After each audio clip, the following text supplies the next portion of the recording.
আসসালামু আলাইকুম সবাইকে। আহ আমি মোহাম্মদ তানভীর ফারুক। আজকেও তোমাদের সাথে আইব্যাডে ক্লাস হচ্ছে। স্টুডিওতে আসলে এই সপ্তাহে যেতে পারিনি, ইনশাল্লাহ নেক্সট উইক থেকে আমার স্টুডিওতে ক্লাস যাবে। আচ্ছা, আজকে ক্লাসটা হচ্ছে প্রথম অধ্যায় নিয়ে। আই গেস অনেকেই হচ্ছে প্রথম অধ্যায়টা করে ফেলছো বা করো নাই, যে অনেক সহজ অধ্যায় এখন করা লাগবে না, পরেই করে নিব। তো তোমাদের যেটাই হোক মনোভাব, প্রথম অধ্যায়ে আসলে অত একটি ইম্পর্টেন্ট চ্যাপ্টার না। প্রথম অধ্যায় থেকে হয়তো তোমাদের মেইন পরীক্ষায় দুইটা এমসিকিউ আসবে এট বেস্ট, দুইটা এমসিকিউ, এন্ড হচ্ছে খুব ভাগ্য ভালো হলে একটা পূর্ণ সিকিউ, অথবা একটা পূর্ণ সিকিউ আসে না। তোমার হচ্ছে একটা পূর্ণ সিকিউ পার্ট আসে, বাট একটা সিকিউ মোটামুটি আসতে পারে। ঠিক আছে। এখন তোমাদের যেহেতু এরকম একটা অধ্যায় যেখানে মাত্র হচ্ছে তুমি 12 থেকে 15 মার্ক পাবা, এই অধ্যায়টা তুমি কিভাবে পড়বা? এই অধ্যায়ে পড়ার ক্ষেত্রে এই অধ্যায়ে আসলে ম্যাথমেটিক্যাল কিছুই নেই, কোনো লজিক্যাল কিছু অত বেশি নাই, যে তোমাকে হচ্ছে বেশ কিছু হিসাব হিসাব নিকাশ করে আসতে হবে। এটা পূর্ণভাবেই একটা ডেসক্রিপটিভ চ্যাপ্টার। ডেসক্রিপটিভ চ্যাপ্টার মানে কি? এখানে কিছু জিনিস আছে, সেগুলো তোমাকে জানতে হবে, এন্ড তোমাকে সেগুলো পরীক্ষায় লিখতে হবে। উদ্দীপক আছে, উদ্দীপক দিয়ে তোমাদের হচ্ছে সেই মিলটা নিয়ে আসতে হবে যে কিভাবে কি করতে হবে। তো আজকে ক্লাসটা এইভাবে শুরু করতে যাচ্ছি। প্রথম অধ্যায়ের স্লাইডটা নিয়ে আমি খুবই কনফিডেন্ট। ওকে, আমি অন্য কোনো অধ্যায়ের স্লাইড উপর জোর দিই না, কারণ ওই অধ্যায় তুমি actually যদি না পারো তাহলে আমার স্লাইড তোমাকে পরীক্ষায় নাম্বার দিবে না। ঠিক আছে, তোমার অ্যাকচুয়ালি পারতে হবে। ইন দ্যাট কেস তুমি আমার স্লাইড যদি তোমাকে পারতে হেল্প করে, বুঝতে হেল্প করে, তাহলে তুমি পরীক্ষায় নাম্বার পাইতে পারবা। বাট প্রথম অধ্যায়ের ক্ষেত্রে আসলে স্লাইডটা আমি এমন ভাবে বানাইছি, আমি আমার পড়ার ক্ষেত্রে যেভাবে আমার নোটটা ছিল, প্রথম অধ্যায়টা আমি খুব ভালো মতো পড়ছিলাম। এখন বলতে পারো যে ভাই আপনি তো হচ্ছে অবভিয়াসলি সায়েন্সের ছিলেন, ইঞ্জিনিয়ারিং এ গেছেন, তার মানে অবভিয়াসলি ম্যাথ ভালো লাগতো। আপনি কেন প্রথম অধ্যায় পড়ছেন? আপনার তো প্রথম অধ্যায় স্কিপ করার কথা। প্রথম অধ্যায় আমি পড়ছিলাম এই হিসাবে, কারণ এটা আসলে ধরা নাম্বার। আমি যদি কোনো কারণে অন্য কোথাও আটকে যাই, তাহলে আমি এখানে নাম্বার তুলতে পারবো, এখানে নাম্বার তুলতে আমার কোনো সমস্যা হবে না। এটা একদম মানে কিভাবে বলা যায় যে একদম ধরা। এমসিকিউ তো মোটামুটি শিওরলি নাম্বার তোলা যায়, এন্ড সিকিউটা যদি একটু ভালো মতো লিখতে পারো, তুমি 9 আউট অফ 10 বোর্ডে ইজিলি পাবা। এটা সমস্যা হওয়ার কথা না। ভালো লেখো, আর 8 আউট অফ 10 তো কমন, তাই না? এটা তো কমন। তো চলো তোমাদের সাথে আজকে শুরু করা যাক। সবাই কি ক্লাসটা দেখতে পারতেছো? ভয়েস, অডিও হচ্ছে, ভিডিও সবকিছু ঠিক আছে কিনা একটু জানাও। ক্লাসটা আস্তে আস্তে শুরু করি। ক্লাসটা খুব বেশি বড় হবে না, স্লাইড আসলে অনেক, প্রায় 96টা স্লাইড আছে এখনই। বাট যেহেতু সবকিছুই হচ্ছে জ্ঞানমূলক, আমি তোমাদেরকে অবভিয়াসলি হেল্প করে দিব কিভাবে কি করতে হবে। স্লাইডটা দেওয়া থাকবে, তোমরা প্র্যাকটিস করবা, ইনশাল্লাহ তোমাদের পরীক্ষার জন্য খুব ভালো একটা প্রিপারেশন হয়ে যাবে। কার কোনো শুনতে বা হচ্ছে দেখতে সমস্যা হচ্ছে কিনা একটু জানিও। সালেহা তো, ওয়ালাইকুম আসসালাম। তুমি কি একমাত্র যে এই টাইপের পোস্ট করছো? আমি আর করে এসব দেখিনি, আমি রাত্রেবেলা 12টার সময় খুঁজছিলাম গ্রুপে ঢুকে।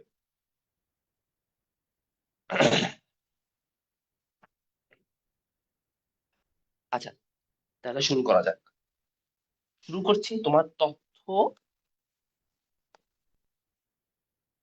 উপাত্তের পার্থক্য দিয়ে। এটা কি দিয়ে? পার্থক্য দিয়ে। এটা কি আসে?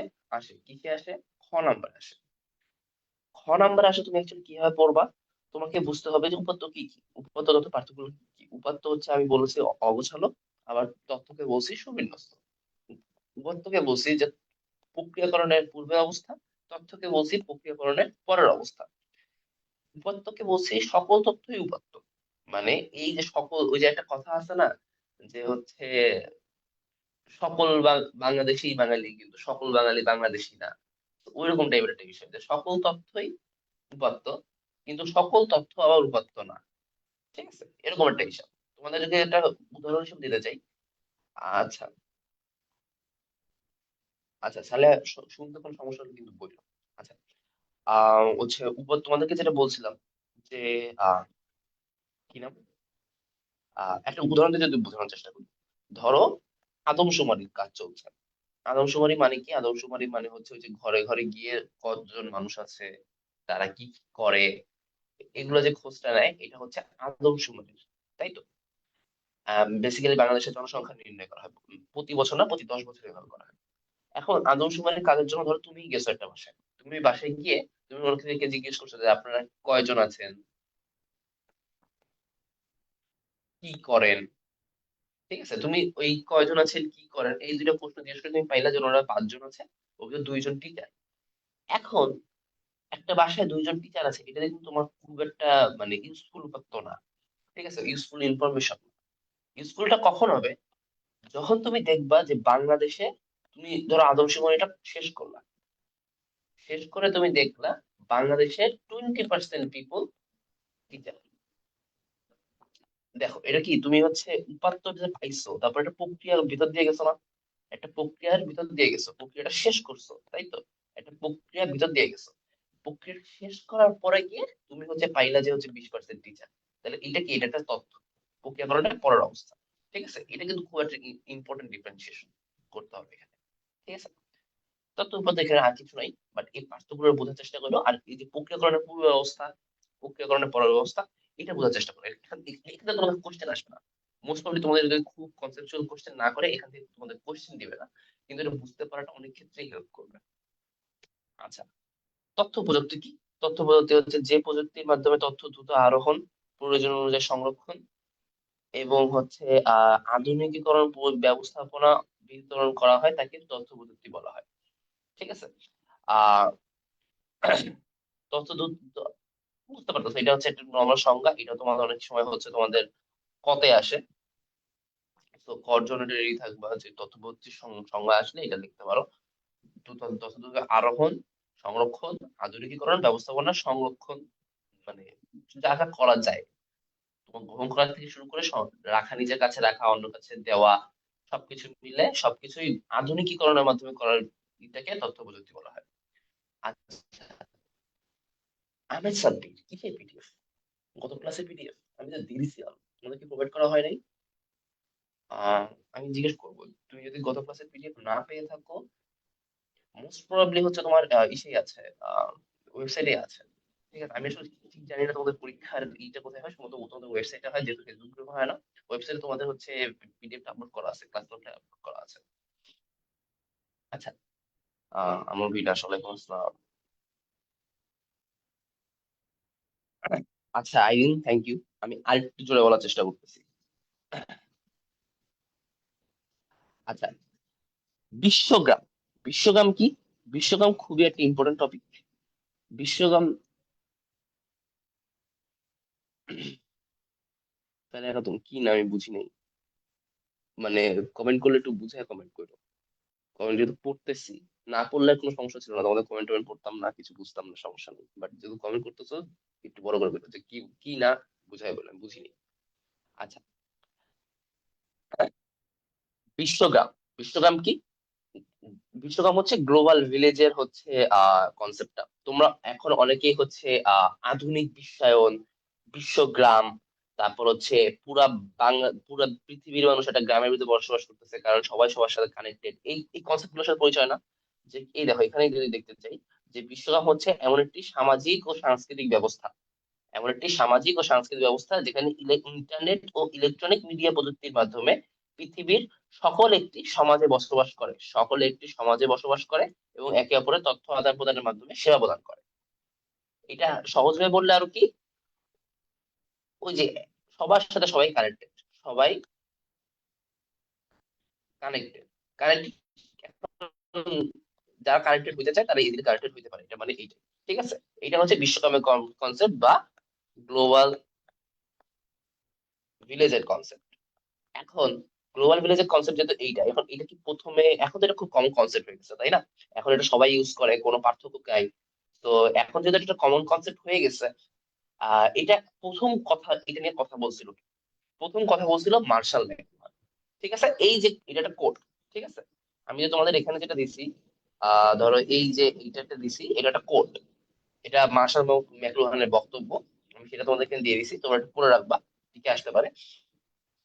আর মার্শাল ম্যাকলুহান হচ্ছে সবচেয়ে প্রথমে বিশ্বকাপ নিয়ে কথা বলছেন। মার্শাল ম্যাকলুহান যে বিশ্বকাপ নিয়ে কথা বলছেন, তাহলে বিশ্বকাপ হচ্ছে আবিষ্কার করছেন, বা বিশ্বকাপের হচ্ছে আবিষ্কার তো actually করেন নাই, কিন্তু বিশ্বকাপ কনসেপ্টের সাথে পরিচয় করা দিয়েছে বিশ্বের মানুষকে মার্শাল ম্যাকলুহান। ঠিক আছে, আচ্ছা, মার্শাল ম্যাকলুহানের দুইটা বই আছে।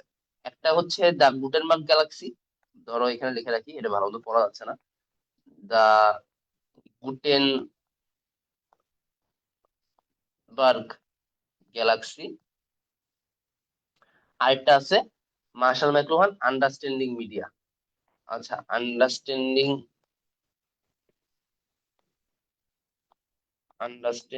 Media, the extensions of man, the, এই যে এখানে আছে একটা line, extension of man, the extensions of man. ঠিক আছে। এখন এই যে দুইটা বই আছে, এই দুইটা বই তোমাদের কিভাবে হেল্প করবে বা কি কি হবে এখানে অ্যাকচুয়ালি তোমাদের পরীক্ষায় দিবে যে মার্শাল ম্যাকলুহানের বিশ্বকাপ সম্পর্কিত যে দুইটা বই আছে সেই দুটো কোনটা, বা হচ্ছে অপশনে দিয়ে দিবে হচ্ছে তিনটার নাম থাকবে, দুইটা যে কোনো ওয়ান আর দুই, এক আর তিন এরকম দাগাও। আরেকটা আসতে পারে যে বইগুলো কোন সালে এই হয়েছে। তোমরা যদি সালটা নিও মানে একটু বেশি অ্যাডভান্স থাকতে চাও তাহলে সালটা একটু গুগলে একটু সার্চ দিয়ে দেখে নিও, বাট সালটা অত বেশি ইম্পর্টেন্ট না, এই জন্য বিষয় দেইনি বেশি ইম্পর্টেন্ট। আমার এই স্লাইডটা তোমাদের একটু প্রথমে ঢাকঢোল পিটে দিলাম না, যে যে এই স্লাইডটা আসলে অনেক ভালো। এই স্লাইডটা যদি তুমি খুব ভালো মতো পড়ো, তোমাদের ফার্স্ট অধ্যায়ের জন্য একদম ফুল প্রিপারেশন হবে, এটা আমি গ্যারান্টি দিচ্ছি। ফার্স্ট অধ্যায় আর কিছু আসতে পারে না। এন্ড অতিরিক্ত আমি কিছু পড়াচ্ছি না, আমি খুব কমের ভিতরে যেভাবে পড়ানো যায় সেভাবে এই স্লাইডটা ডিজাইন করে রাখছি। তো এর জন্যই আর কি, যেহেতু এই সালটা খুব একটা ইম্পর্টেন্ট না, আমি সালটা ইনক্লুড করিনি। আচ্ছা, এখানে হচ্ছে সেই গ্লোবাল ভিলেজের একটা সংজ্ঞা দেওয়া আছে, যে তোমার হচ্ছে গ্লোবাল ভিলেজ এমন একটা শব্দ যেখানে গোটা পৃথিবীকে একটা গ্রাম হিসেবে কল্পনা করা হয়। ঠিক আছে, এটা তোমরা হচ্ছে ফলো করবা। এখন যেটা আসি, যে আহ গ্লোবাল ভিলেজের সুবিধা সমূহ, গ্লোবাল ভিলেজের সুবিধা সমূহ এখন তোমরা নিজেরাই ভাবতে পারবা। এটা যদি তোমাদের গ বা ঘতে আসে 3 বা 4 নম্বরে, তোমরা নিজেরাই হচ্ছে অলরেডি 2-3 পেজ লিখে আসতে পারবা, এটা কোনো সমস্যা নাই, এটা আমি আই বিলিভ ইউ গাইস, সমস্যা নাই।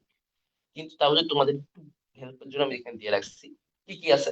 আহ সারা পৃথিবী হচ্ছে মানুষের মুখে আসছে, তারপর মানুষের কাজের দক্ষতা এবং গতি বৃদ্ধি পাচ্ছে, ব্যবসা বাণিজ্যের প্রসার ঘটতেছে, লেনদেন সহজ ও দ্রুততর হচ্ছে, ঘরে বসেই উন্নত স্বাস্থ্য সেবা ও চিকিৎসা সুবিধা পাওয়া যাচ্ছে, মানে ওই যে টেলিমেডিসিন, তারপর তোমার টেলি যোগাযোগ, এরকম হিসাবটা।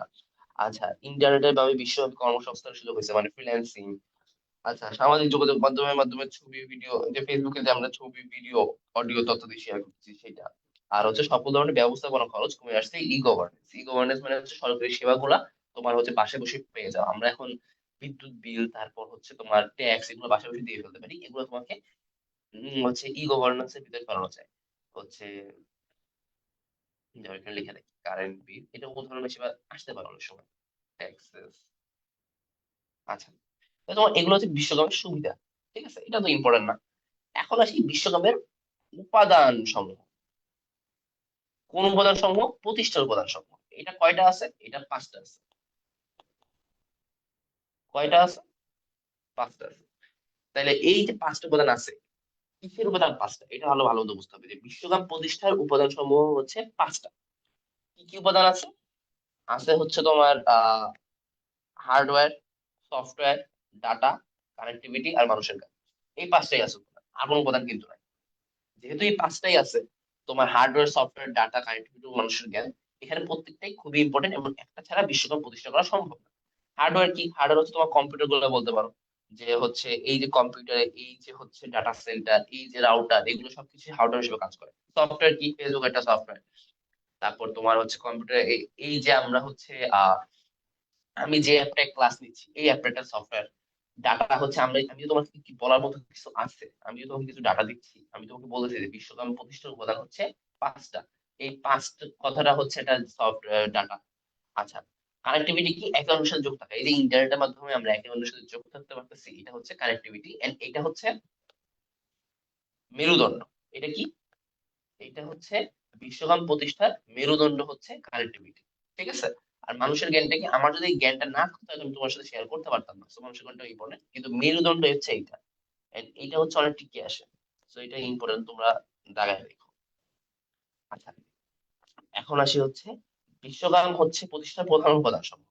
এখানে যে উপাদানগুলো লিখছি না, এগুলা অত বেশি ইম্পর্টেন্ট না। অত বেশি ইম্পর্টেন্ট না ইন এ সেন্স যে আসলে এগুলো আরো হইতে পারে, বাড়তেও পারে, কমতেও পারে। অনেক জায়গায় দেখবো কয়েকটা মেনশন করা হয়, আমি এক্সট্রা মেনশন করছি। এখন এর জন্য কি বলতেছিলাম, যে এগুলা অত বেশি ইম্পর্টেন্ট না, কিন্তু এখানে কি ইম্পর্টেন্ট, যে এটা হচ্ছে মানে বোঝে কি, যে বিশ্বকাপ যেটা প্রতিষ্ঠা হয়েছে না, এটার ক্ষেত্রগুলো কি? ক্ষেত্রগুলো কি কি? ঠিক আছে। এখন ক্ষেত্রটি কি আছে তুমি বলো। যোগাযোগে হইতে পারে, কর্মসংস্থান, মানে এই যে আমরা একে অন্যের সাথে যোগাযোগ করতেছি এখানে হইতেছে। তারপর কর্মসংস্থান আছে, এখন আমরা হচ্ছে ওই যে ফ্রিল্যান্সিং বা এটসেট্রা। আবার শিক্ষার ক্ষেত্রে কি, শিক্ষা মানে হচ্ছে তোমার শিক্ষার এই যে, আমার এটাই হচ্ছে সবচেয়ে ভালো উদাহরণ যে আমি আরেক এক জায়গায় আছি, তোমাদের ক্লাস করাচ্ছি আরেক জায়গায়, এটা একটা শিক্ষার একটা উদাহরণ না, যে বিশ্বকম আছে বলতে যেটা সম্ভব হচ্ছে যে অনলাইন ক্লাস, তাই তো? আচ্ছা, চিকিৎসা সেবার ক্ষেত্রে টেলিমেডিসিন আছে, গবেষণার ক্ষেত্রে এটা খুবই হেল্প করতেছে, অফিসের ক্ষেত্রে এই যে ওয়ার্ক ফ্রম হোম কনসেপ্টটা এখন তৈরি হয়েছে। তারপর বাসস্থান, সংবাদ, ব্যবসা বাণিজ্য, এখানে প্রত্যেকটা ইম্পর্টেন্ট, তো তোমার প্রত্যেকটা দেখো আমার কয়েকটাই। এখন এইগুলোর ভিতরে যেগুলো বেশি ইম্পর্টেন্ট সেগুলো আমার এখানে আবার স্লাইডে অ্যাড করা আছে। ধরো যোগাযোগ, যোগাযোগের ভিতরে তোমার কি কি আছে, আমি তোমাকে দিয়ে দিচ্ছি টেলি কনফারেন্সিং আছে, তারপর ভিডিও কনফারেন্সিং আছে, তারপর তো এখানে যে এই যে এখানে ভিতরে যেগুলো বেশি ইম্পর্টেন্ট, বেশি ইম্পর্টেন্ট সেগুলো এর পরের স্লাইড গুলোতে আছে। ঠিক আছে, আর একটু ইসে গেছি, মানে কিভাবে গেছি, আর একটু ডেপথে গেছি সেগুলো নিয়ে।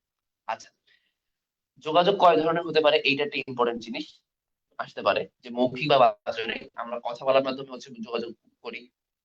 আর হচ্ছে তোমার অবাচনিক, অবাচনিক মানে তোমার হচ্ছে ধরো সাইন ল্যাঙ্গুয়েজ, যারা হচ্ছে বোবা বা কথা বলতে পারে না তারা তো আসলে সাইন ল্যাঙ্গুয়েজে কথা বলে। আবার অনেকে আছে মাইম, তোমরা মাইমটা করছো কিনা কেউ কখনো, মাইম, মাইম নিয়ে একটু ঘাটাঘাটি করো, এমনিতেই যদি টাইম থাকে মজা পাইতে পারো।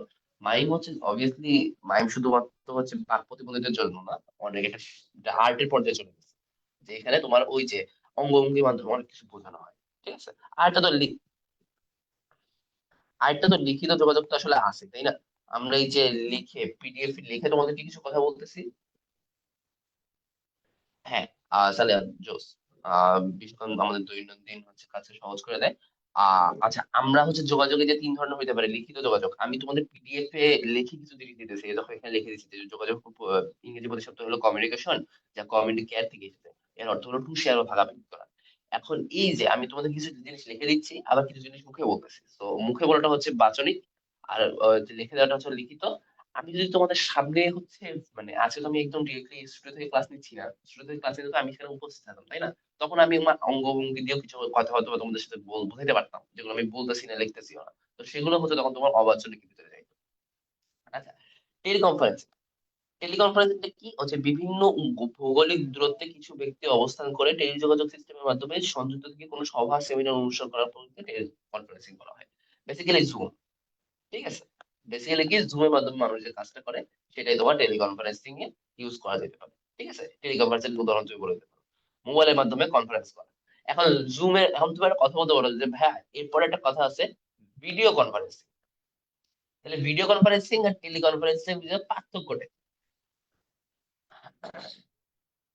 ভিডিও কনফারেন্সিং এ ভিডিও থাকবে, টেলিকনফারেন্সিং এ শুধু কি বলা যায় অডিও থাকবে।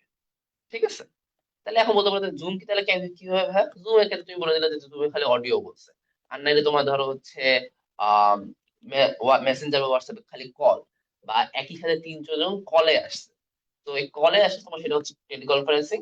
আর যদি ভিডিও ইনক্লুডেড থাকে, যদি ইনক্লুডেড থাকে সেই ইন দ্যাট কেস তাহলে হচ্ছে ভিডিও কনফারেন্সিং। ঠিক আছে, আচ্ছা, এখন এই যে ভিডিও কনফারেন্সিং এর ক্ষেত্রে ডিরেক্ট একটা সংজ্ঞা দেওয়া আছে যে কমিউনিকেশন প্রযুক্তি ব্যবহার করে দুই বা ততোধিক ভৌগোলিক অবস্থানে অডিও ভিডিও যুগপৎ উভমুখী স্থানান্তর প্রক্রিয়াকে ভিডিও কনফারেন্সিং বলে। আছে, ইনাফ, সমস্যা নাই। এখন আসি কর্মসংস্থান, ওই যে বিশ্বকাপ যে হচ্ছে বিভিন্ন জায়গায় গুরুত্ব রাখতেছে, এর ভিতরে কর্মসংস্থানও একটা ইম্পর্টেন্ট জায়গা। কিভাবে ইম্পর্টেন্ট জায়গা, কর্মসংস্থান মানে তোমরা অলরেডি জানো, বাংলাদেশে অনেকে আছে ফেসবুকে ইউটিউবে প্রচুর রিল হয় যে হচ্ছে ফ্রিল্যান্সার সাকিব হচ্ছে ঘরে বসে 3 মাসে কামালে 2 লাখ টাকা। তো এটা একটা মারাত্মক বিষয়, মারাত্মক বিষয় হওয়া উচিত না, বাট মারাত্মক বিষয়। তো এইটাই যে তোমার হচ্ছে অনলাইনে নিজের যোগ্যতা অনুযায়ী কাজ খুঁজে নেওয়া এবং তা সম্পন্ন করে মালিকের কাছ থেকে পারিশ্রমিক বুঝে নেওয়ার মাধ্যমে যে মুক্ত সৃষ্টি হয় তার নামই হচ্ছে আউটসোর্সিং। তার নামই কি, তার নামই হচ্ছে তোমার আউটসোর্সিং। ঠিক আছে, এর আউটসোর্সিং আর ফ্রিল্যান্সিং এর পার্থক্যটা তোমাদের বুঝতে হবে।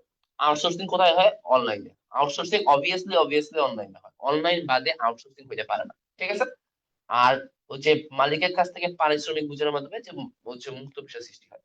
আর ফ্রিল্যান্সিংটা কি, ফ্রিল্যান্সিং এর এটা দেখো যে অন্যের অধীনে না থেকে স্বাধীনভাবে কাজ করাকে ফ্রিল্যান্সিং বলে। এটা মানে কি, ফ্রিল্যান্সিং অনলাইন অফলাইন, মানে অনলাইন অফলাইন বলতে তোমার হচ্ছে ধরো রাজমিস্ত্রিরা কাজ করে না, রাজমিস্ত্রিরা কিন্তু ফ্রিল্যান্সিং করে। কারণ কি, রাজমিস্ত্রিরা হচ্ছে যারা আর কি ওই যে তোমার দিন প্রতি পারিশ্রমিক নেয়, যে হচ্ছে আমি একদিন দিলাম, একদিন কাজ করলাম, একদিনে হচ্ছে আমার 600 টাকা বিল। তো এটা কিন্তু একটা ফ্রিল্যান্সিং। কারণ কি, ওনার সেই কমিটমেন্টটা নাই যে আমি আসলে অনেক দিন কাজ করব, ঠিক আছে। তো একদিনই কাজ করব, একদিনের টাকাটা আমি বুঝে নিবো, এটা একটা ফ্রিল্যান্সিং। ঠিক আছে। মানে ফ্রিল্যান্সিং মানে যে শুধু হচ্ছে তোমার কম্পিউটার রিলেটেড কাজই হতে হবে এমন না, অফলাইন কাজটাও খুব ভালো মতো ইম্পর্টেন্ট দেওয়া হয়। ঠিক আছে। আচ্ছা, এখন আসো। হ্যাঁ, জুমে ভিডিও দেখা যায় তাহলে। আমি ওটা বলছি তো, যে জুমে শুধুমাত্র জুমে অডিও যদি হয় তাহলে ইন দ্যাট কেস, নাহলে শুধুমাত্র অডিও কল বেসিক্যালি। আচ্ছা, এখানে তোমার জুমের উদাহরণটা সরাই দিই, এখানে তোমার জুমটা সরাই দিই, শুধুমাত্র অডিও কল। ঠিক আছে। আচ্ছা, জুম হচ্ছে তোমার পরেরটার জন্য হবে। ধরো এখানে তোমার হচ্ছে তোমার জুম যাবে, গুগল মিট যেতে পারে।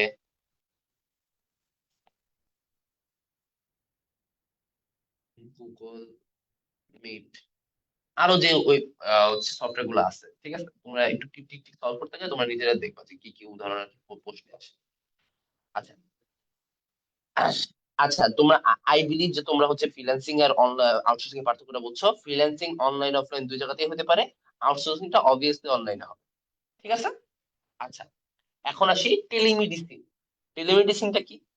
টেলিমেডিসিন হচ্ছে কোনো ভৌগোলিক দূরত্বে অবস্থানরত রোগীকে বিশেষজ্ঞ চিকিৎসক, রোগ নিয়ন্ত্রণ কেন্দ্র, বিশেষায়িত নেটওয়ার্ক ইত্যাদির সমন্বয়ে স্বাস্থ্যসেবা দেওয়াকে টেলিমেডিসিন বলে। মানে ধরো তোমার চিকিৎসা, তুমি রোগী আছে ধরো পার্বত্য চট্টগ্রামে, আর আমাদের চিকিৎসক আছেন ঢাকায়। উনি ঢাকায় বসে পার্বত্য চট্টগ্রামে যদি হচ্ছে তাকে চিকিৎসা দেন, তাহলে সেটাকে টেলিমেডিসিন বলা যায়। ঠিক আছে। মানে কি, তথ্য যোগাযোগ প্রযুক্তির সাহায্যে, তথ্য যোগাযোগ প্রযুক্তির সাহায্যে কি হবে, তোমার ইন্টারনেট সাহায্য হতে পারে, ফোনের মাধ্যমে হতে পারে। তো টেলিমেডিসিন কিন্তু এটাকে বোঝানো হয়ে থাকে। ঠিক আছে, যে ভৌগোলিক দূরত্বটা থাকতে হবে। ভৌগোলিক দূরত্ব না থাকে যদি হয়, অবভিয়াসলি ওইটাই পারে। কিন্তু অবভিয়াসলি একই রুমে বসে তো আর কেউ হচ্ছে টেলিমেডিসিন দিবে না, তাই না? একই রুমে বসে তোমাকে হচ্ছে ট্রিটমেন্ট দিচ্ছে ডাক্তার, মেডিকেল ট্রিটমেন্ট দিচ্ছে। বাট টেলিমেডিসিন তখনই যখন তোমার ডিফারেন্স দূরত্বটা আছে, এটা তোমরা এমনিতে বুঝবা, সমস্যা নাই। শিক্ষা নিয়েও আসলে তোমাদের মানে এগুলো খুবই বোরিং লাগতে পারে, ইন্টারেস্টিং নিয়ে আসতেছে দাঁড়াও। ওই যে ই লার্নিং বলা হয়, ইন্টারনেট প্রযুক্তি ব্যবহার করে শিক্ষণ ও শিক্ষণ কার্যক্রম যেগুলোকে হচ্ছে পরিচালনা করা হয়। ই লার্নিং এর ক্ষেত্রে কোনগুলোকে ইম্পর্টেন্ট দেওয়া হয়? হচ্ছে পাঠ্য বিষয়বস্তু, পাঠদান পদ্ধতি, শিক্ষা দান ও শিক্ষা গ্রহণ, মূল্যায়ন ও উপদেশ প্রদান, শিক্ষকদের পেশাদারী দক্ষতা বৃদ্ধি ও শিক্ষা ব্যবস্থাপনা। মানে এই দেখো, আমি তোমাকে পড়াচ্ছি, এটা পাঠ্য পাঠ্য বিষয়বস্তু। ঠিক আছে। মানে পাঠ্য বিষয়বস্তু হচ্ছে তোমার ইন্টারনেটের কারণে ভালো হয়েছে। ধরো আগে আমি যেটা হচ্ছে বাংলাদেশের বই থেকে জানতে পারতাম, আমি এখন হয়তো বা তোমার বিভিন্ন অনলাইনে আর্টিকেল থেকে বা হচ্ছে গুগলে সার্চ দিয়ে আরো ভালো মতো জানতে পারতেছি। ওকে। আবার পাঠদান পদ্ধতি, দেখো আমি তোমাকে হচ্ছে অনলাইনের মধ্যে পদ্ধতি, এখানে দেখো পাঠদান পদ্ধতির একটা বিষয় আছে। মূল্যায়ন উপদেশ প্রদান তো বুঝতেই পারতেছো, তোমাদের খাতা দেখে দিচ্ছি, তোমাদের খারাপ হচ্ছে ভালো হচ্ছে এটসেট্রা এটসেট্রা। পেশাদারি দক্ষতা বৃদ্ধি হচ্ছে, তোমাদেরকে একটু মেবি ভালোভাবে বলাতে পারতেছি, এই যে তোমরা বুঝতে পারতেছো যে পেশাদারি দক্ষতা বৃদ্ধি এবং শিক্ষা ব্যবস্থাপনা, কিভাবে পড়াবো, কখন পরীক্ষা দিব, এগুলো তোমার ব্যবস্থাপনার ভিতরে দিতে পারে। ঠিক আছে। আচ্ছা, এখন যাই হচ্ছে তোমার এরপরটা যাই, বাসস্থান। বাসস্থানে কিন্তু বেশি কিছু বলবো না, বাসস্থানের স্মার্ট হোম নামে একটা জিনিস আছে। স্মার্ট হোম জিনিসটা কি? আহ, তোমাদের কখনো হচ্ছে বাসায় যদি কেউ হচ্ছে এলজি বা এই টাইপের, এখনো ওয়ালটনও মনে হয় আছে, হচ্ছে ওয়ালটনের ক্ষেত্রে তোমার এক একটা করে অ্যাপ থাকে, ওই অ্যাপের ভিতরে ওদের তোমার বাসায় ওদের কোম্পানির যতগুলো বস্তু আছে সবকিছু তুমি কানেক্টেড রাখতে পারবা। তুমি ওই অ্যাপে ঢুকলে তুমি ওই বস্তু হচ্ছে ধরো তোমার তোমার একই কোম্পানি, তোমার কাছে হচ্ছে ফ্রিজ আছে, টিভি আছে। তো তুমি হচ্ছে ওই অ্যাপে ঢুকে তুমি ফ্রিজটা অফ করে দিলা, তুমি বাসায় নাই, তুমি কিন্তু কারেন্ট অফ করো নাই, কিন্তু তুমি ওই অ্যাপে ঢুকে অফ করতে পারছো বলে কিন্তু ওটা কিন্তু অফ হয়ে গেছে। ঠিক আছে, তো এরকম একটা উদাহরণ হইতে পারে, যেখানে রিমোট কন্ট্রোলিং। এই দেখো, স্মার্ট হোম এমন একটি ব্যবস্থা, বাসস্থান ব্যবস্থা যেখানে রিমোট কন্ট্রোলিং বা প্রোগ্রামিং ডিভাইসের সাহায্যে যে কোনো স্থান থেকে বাড়ির security control system, heating system, cooling system, lighting system, বিনোদন সিস্টেম সহ বিভিন্ন সিস্টেমকে নিয়ন্ত্রণ করা যায়। ঠিক আছে। এটা একটা কি জিনিস বলা যায়, এটা একটা হোম অপারেশন অটোমেশন সিস্টেম, যে তুমি নিজে কিছু করতেছো না, বাট তুমি মানে রিমোট কন্ট্রোলের মাধ্যমে দূরে থেকেও কাজটা করতে পারতো, এটা স্মার্ট হোম। অফিসের ক্ষেত্রেও একটা স্মার্ট অফিস নামে একটা কনসেপ্ট চলে আসছে। ধরো হচ্ছে অফিস অটোমেশন, এই যে যে অফিসে অনেক কিছু এখন আর হচ্ছে আগের মতো ভাবে করা লাগতেছে না। তোমার হচ্ছে ডিজিটালি হচ্ছে ফাইল সংরক্ষণ করা হচ্ছে, দেখো ডকুমেন্ট নথিভুক্তকরণ, সংরক্ষণ, চিঠিবদ্ধ আদান প্রদান, ডকুমেন্ট তৈরি, অভ্যন্তরীণ যোগাযোগ, বহিঃযোগাযোগ ব্যবস্থা ইত্যাদি সবকিছু কাজেই হচ্ছে ডিজিটাল পদ্ধতিতে সম্পন্ন করা যায়। এগুলোর মাধ্যমে হচ্ছে এই যে অফিসে প্রযুক্তিগুলোকে তুমি যদি হচ্ছে প্রযুক্তি নির্ভর কার্যক্রম করা হয় সেটাকে অফিস অটোমেশন বলা হচ্ছে। ঠিক আছে, অফিসে আমি খুব একটা ইম্পর্টেন্স যাচ্ছি না, তোমরা একটু পড়ে নিও। এখন আসি যদি যে ব্যবসায় বাণিজ্য, ব্যবসায় বাণিজ্যের ক্ষেত্রে কিছু ইম্পর্টেন্ট উদাহরণ আমি আগে দিয়ে দিই, তোমরা বুঝতে পারবা। দারাজ, তারপর ধরো হচ্ছে ফেসবুকে যে বিভিন্ন ফেসবুক পেজ আছে এখন বেচা বিক্রি করে, আরো বিভিন্ন কিছু স্বপ্ন টপ্ন আছে। এখন এগুলা কি করতেছে, এগুলা ই কমার্সের উদাহরণ কিভাবে, তোমার ই কমার্স বা ইলেকট্রনিক কমার্স একটি আধুনিক ব্যবসা পদ্ধতি। বর্তমান বিশ্বের প্রায় সকল দেশের ইন্টারনেটের মাধ্যমে হচ্ছে তোমার প্রতিষ্ঠান ব্যবসা করা যায়, বেচা কেনা বা লেনদেন সুযোগ কি ই কমার্স বলে। কি, এখানে একটা কথা মিসিং আছে, যে ইন্টারনেট ব্যবহার করে, ইন্টারনেট ব্যবহার করে, ধরো এই যে যেহেতু বিশ্বের প্রায় সকল বিশ্ব না, তো এখানে আলিবাবা, বাংলাদেশে কিন্তু অনেকে আলিবাবা থেকে কিনে। এখন তোমাদেরকে নর্মাল ভাবে বোঝানোর চেষ্টা করি, একটা ওয়েবসাইট তুমি ক্রিয়েট করলো, ওয়েবসাইটে তুমি জিনিসপাতি বেচতেছো, এটা ই কমার্স। তুমি ইন্টারনেটকে ব্যবহার করে ব্যবসা বাণিজ্য করতেছো, তুমি ফেসবুকে রিল দিয়ে জিনিসপাতি বেচতেছো, এটা ই কমার্স। কারণ এটা কি, তুমি ইন্টারনেটকে ব্যবহার করে তুমি কিন্তু হচ্ছে কাজগুলো করতেছো, তাই না? তো এখান থেকে কিন্তু খুব ভালো মতো ইন্টারনেটকে ব্যবহার করে যদি তুমি ব্যবসা করো সেটাকে তুমি ই কমার্স বলতে পারো। এখন ব্যবসা অনেক ফর্মে হইতে পারে, তোমাদেরকে যেটা বলতে পারে যে তোমরা হচ্ছে ই কমার্সের কয়েকটা ওয়েবসাইটের হচ্ছে আহ নাম বলো, তুমি সেক্ষেত্রে দারাজের নাম আসতে পারে, তারপর তোমার আলিবাবার নাম আসতে পারে, আর তারপর তোমার হচ্ছে হচ্ছে ইউএস তে চলে ইবে, ইবে নামে একটা সফটওয়্যার আছে বা ওয়েবসাইট আছে, তো ইবের নাম আসতে পারে।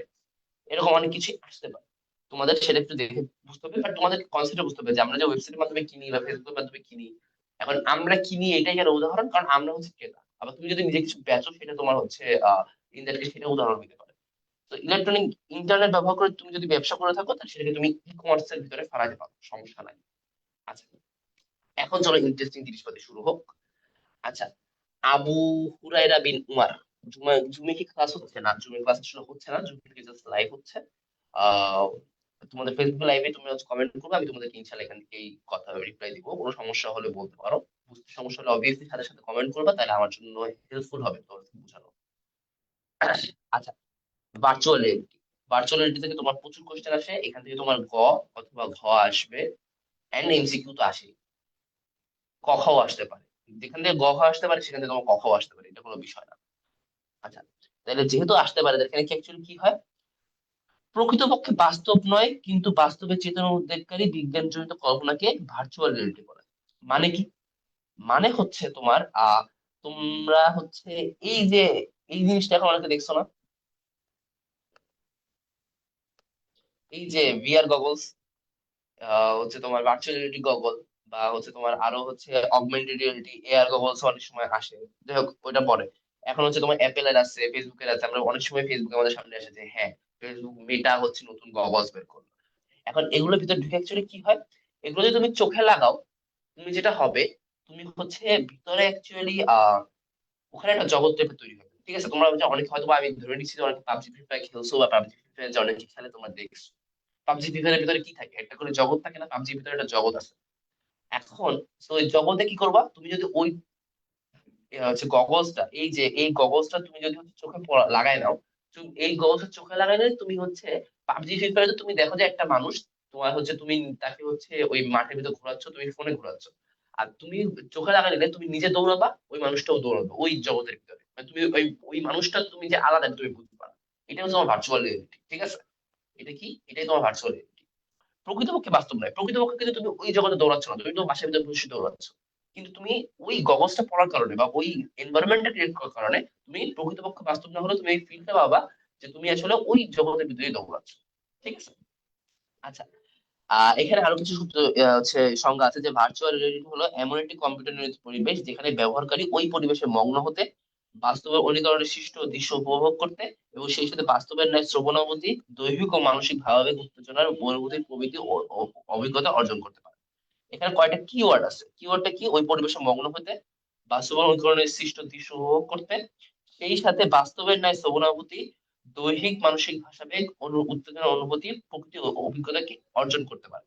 আচ্ছা, আরেকটা ইম্পর্টেন্ট কথা আছে, ভার্চুয়ালিটি কিসের উপর ভিত্তি করে তৈরি হয়েছে? ভার্চুয়ালিটি সিমুলেশন তত্ত্বের উপর ভিত্তি করে তৈরি হয়েছে।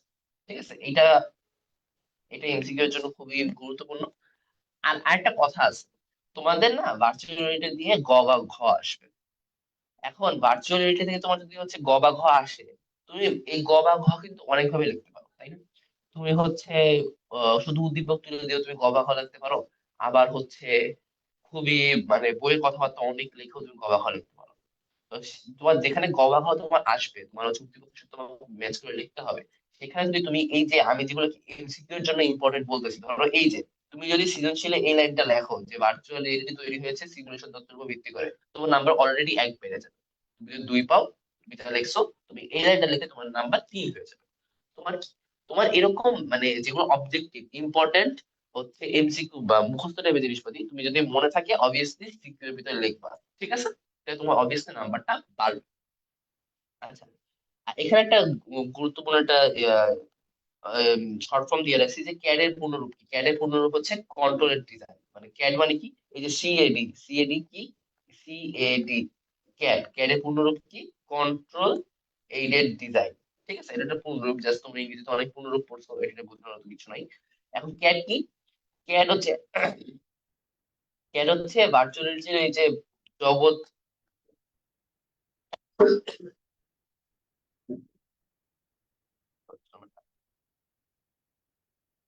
জগৎ ডিজাইন করতে ব্যবহৃত সফটওয়্যার।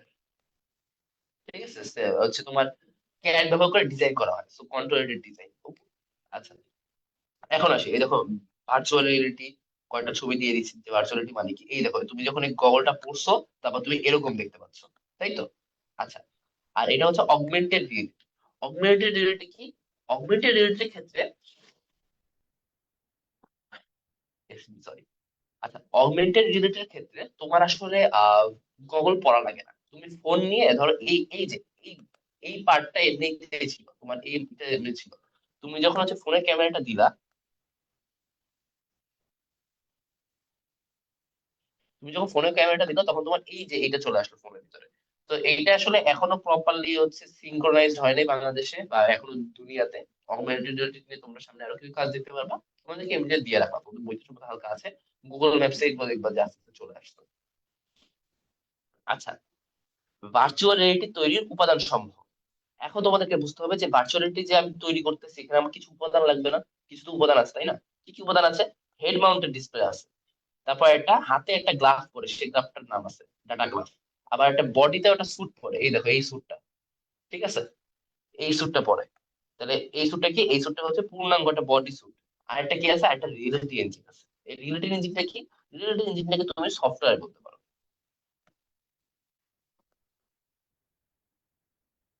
এই তিনটা হচ্ছে হার্ডওয়্যার।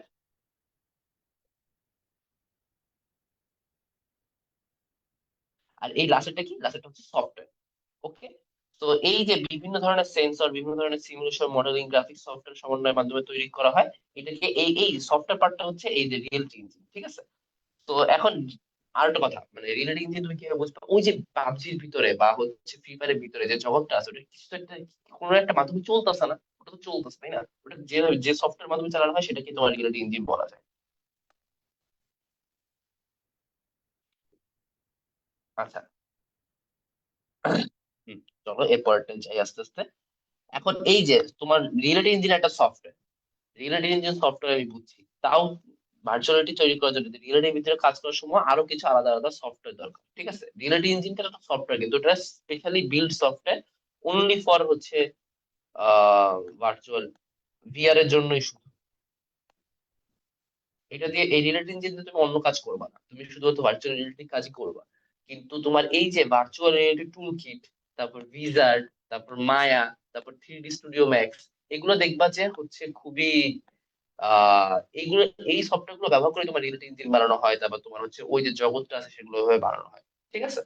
আচ্ছা, এই এই এই চারটা কিন্তু আলাদা আলাদা ভাবে খুবই ইম্পর্টেন্ট, আমি কিন্তু বলতেছি না, কিন্তু মানে তোমরা বেসিক্যালি যদি পরীক্ষাতে এক্সপিরিয়েন্স থাকে তাহলে তোমরা বুঝবা যদি না থাকে তাহলে বুঝবা না যে পরীক্ষায় কিন্তু এই যে এটাই আসে যে ভার্চুয়াল রিয়েলিটি সফটওয়্যার কোনগুলো লেখো, বা নিচের কোনটা ভার্চুয়াল রিয়েলিটি সফটওয়্যার। তো এইগুলো কিন্তু খুবই ইম্পর্টেন্ট, এই জন্যই কিন্তু এগুলো স্লাইডে ইনক্লুডেড। আচ্ছা, এখন ভার্চুয়াল রিয়েলিটির কিছু সুবিধা আছে, কিছু অসুবিধা আছে। কি কি সুবিধা আছে? তোমার সুবিধা হচ্ছে এগুলা, যে গেম শিল্প সিনেমা বানানো যায়। এই যে পাবজি আর হচ্ছে তোমার হচ্ছে ফ্রি ফায়ার হয়েছে, বা আরো অনেক ধরনের গেম আছে। তো এই সবগুলো কি ভার্চুয়াল রিয়েলিটি দিয়ে তুমি তৈরি বলতে পারো। ভার্চুয়াল রিয়েলিটি প্রপারলি তৈরি না, কারণ আমরা তো গগলস পরি না, কিন্তু তাও ওইটা ওই সিমিলার টেকনোলজি দিয়েই তৈরি। আবার এই গগলস এর গেম গুলাও, যেগুলো আসলে তোমার অ্যাকচুয়ালি ভিআর গেম, ভার্চুয়াল রিয়েলিটির গেম, সেগুলো তোমার হচ্ছে পশ্চিমা বিশ্বে খুবই এখন চলন হয়েছে। বাংলাদেশেও টগিতে আছে। টগিতে অনেক সময় তোমরা জানো কিনা, হচ্ছে টগিতে এরকম ভিআর পরে কি গেম খেলা যায়। টগি হচ্ছে ঢাকার বসুন্ধরায়। তো এরকম ভার্চুয়াল রিয়েলিটি জিনিসপাতি গুলো আরো অ্যাভেলেবল হচ্ছে, গেম শিল্প আরো বড় হচ্ছে। আচ্ছা, শিক্ষা ও প্রশিক্ষণ। প্রশিক্ষণটা কেন খুবই ইম্পর্টেন্ট একটা টার্ম।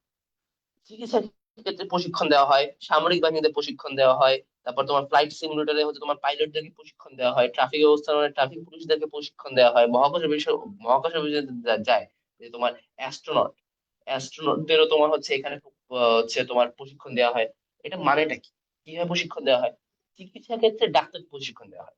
ডাক্তার একটা নতুন একটা অপারেশন করবে, তিনি এটা ডিরেক্টলি এটা মানুষের উপর করার থেকে তিনি যদি হচ্ছে ভিআর এর মাধ্যমে হচ্ছে অন্য কোথাও করে নেন, মানে ধরো ভিআর এর মাধ্যমে একটা ভার্চুয়াল জগতে করে নিল, তারপর উনি হচ্ছে তোমার আহ মানুষের উপর করলো, উনি প্রশিক্ষণটা নিয়ে নিল কিসের মাধ্যমে? ভার্চুয়াল রিয়েলিটির মাধ্যমে উনি প্রশিক্ষণটা নিয়ে নিল। সামরিক বাহিনীতে যেসব আর্মিরা কাজ করে, বা ধরো তোমার বিভিন্ন যুদ্ধক্ষেত্রে যারা একদম রেগুলারলি কাজ করে, তাদের জন্য প্রশিক্ষণ দরকার হয়, সেখানে ভিআর কাজ করে। তারপর ফ্লাইট সিমুলেটর, পাইলট হচ্ছে তোমার প্লেন চালানো শিখবে। এখন প্লেন তো আর এমন একটা জিনিস না যে হচ্ছে উনি হুট করে উঠায় ফেলবে, শিখে ফেলবে, আকাশে উঠে তারপর প্লেন চালানো শিখবে। এটা কিন্তু পসিবল না। প্লেন কিন্তু আকাশে উঠে, আকাশে তুমি হচ্ছে অবতরণ করে তারপর তুমি যে চালানো শিখবে, এটা পসিবল। তোমাকে আগে থেকে শিখতে হবে। তো আগে থেকে শেখার জন্য কি লাগবে? এই যে ভিআর লাগবে, সিমুলেটর লাগবে। ট্রাফিক ব্যবস্থাপনা কি, পুলিশরা হচ্ছে আরো কিভাবে বেটার ভাবে ট্রাফিক কন্ট্রোল ম্যানেজ করা যায়, এটাই। মানে যেসব জায়গায় স্টিক্স তোমার টু হাই, যেখানে থেকে তুমি হচ্ছে সাইকেল চালানোর মতো রাস্তায় নেমে গিয়ে তুমি শিখতে পারবে না, তুমি যদি এটা ভুল করো তাহলে এটা বড় একটা কি বলা যায়, বড় একটা ইফেক্ট আছে। সেসব জায়গায় তোমার হচ্ছে ভার্চুয়ালিটি দিয়ে আগে প্রশিক্ষণটা দিয়ে দেওয়া হয়, ঠিক আছে? আচ্ছা, অসুবিধা কি কি আছে? অসুবিধা হচ্ছে তোমার অনেক ব্যয়বহুল। এই যে গগলস এর দাম অনেক, লাখের উপরে। মানে সবচেয়ে অ্যাফোর্ডেবলটা লাখের উপরে, অনেকগুলো হয়তো বা কোটির কাছাকাছিতেও আছে। আচ্ছা, হচ্ছে কল্পনা জগতে বিচরণ করা হয়, তাই না? আমি ভাবতেছি যে আমি এখানে আছি, বা আমাকে বোঝানো হচ্ছে যে এখানে আছি, বাট আমি তো অ্যাকচুয়ালি নাই। সো এটা কল্পনা জগতে বিচরণের একটা সমস্যা হইতে পারে। স্বাস্থ্যের জন্য ক্ষতিকর, এটা বলা হয়, কারণ সব টেকনোলজিকে টু সাম এক্সটেন্ট স্বাস্থ্যের জন্য ক্ষতিকর যদি বেশি ব্যবহার হয়, বেশি ব্যবহার।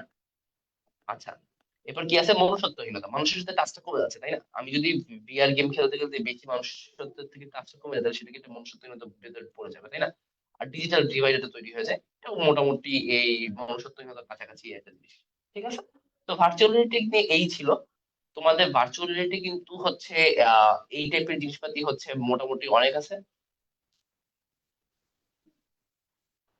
না, আমার মতো স্লাইড নোট করতে হবে না। আমি যেগুলো হচ্ছে ইম্পর্টেন্ট বলতেছি লাইন, ধরো এই যে এই দেখো হচ্ছে তোমার এখানে একটা কথা বলছিলাম যে এই যে সিমুলেশন তত্ত্বের উপর ভিত্তি করে এটা এমসিকিউ এর জন্য ইম্পর্টেন্ট, বা এটা একটা ইম্পর্টেন্ট লাইন। তো এই যে এইগুলো যে তুমি হচ্ছে এই লাইনটা তুমি লিখতে পারো। আর আমি যেগুলো বলতে চাই মনে রাখো, আমিও মনে রাখতাম, আমার এত কিছু লেখা ছিল না। তো ভালো মতো বুঝতে পারলে ইনশাল্লাহ সমস্যা নেই। ভার্চুয়াল রিয়েলিটি এইটুকুই ছিল। ভার্চুয়াল রিয়েলিটি তোমাদের যদি একটু কভার প্রশ্ন আসে, তোমরা হচ্ছে একটু প্র্যাকটিস করো, আগে থেকে প্র্যাকটিস করো। মানে এই চিঠিতে যেই লিখবা এরকম একটা প্র্যাকটিস করো না। ভার্চুয়াল রিয়েলিটি যদি আসে, তুমি প্রথমে হচ্ছে ধরো তোমাকে একটা তোমাদের আমি লাস্ট সিকিউ দেখাবো একটা দুইটা করে। তোমার যদি তুমি লাস্টে আসে, তখন তুমি কি করবা? তুমি হচ্ছে ভার্চুয়ালিটির সংজ্ঞা লিখবা, তো ভার্চুয়ালিটির কিভাবে গঠন হয় সেটা লিখবা। ভার্চুয়ালিটির এই যে এই যে মূল যে অংশ আছে চারটা, চারটা যে অংশ আছে, চারটা অংশের নাম লিখবা। তারপর হচ্ছে কোন কোন সফটওয়্যার দিয়ে তৈরি করা হয় ওইটা লিখবা। তো এইভাবে মোটামুটি সবকিছু ইনক্লুড করে তুমি একটা খুবই হচ্ছে আহ আম, ভালো রাখতে পারবা। হ্যাঁ, এগুলো বইয়ে লিখে রাখি। ওকে, তোমার যদি ওটা সুবিধা হয় তুমি এটা করো, কোনো সমস্যা নেই। তোমার যেটা বেটার হয় তোমার পড়ার সিস্টেমের জন্য, তুমি সেটা ফলো করো, কোনো সমস্যা নেই।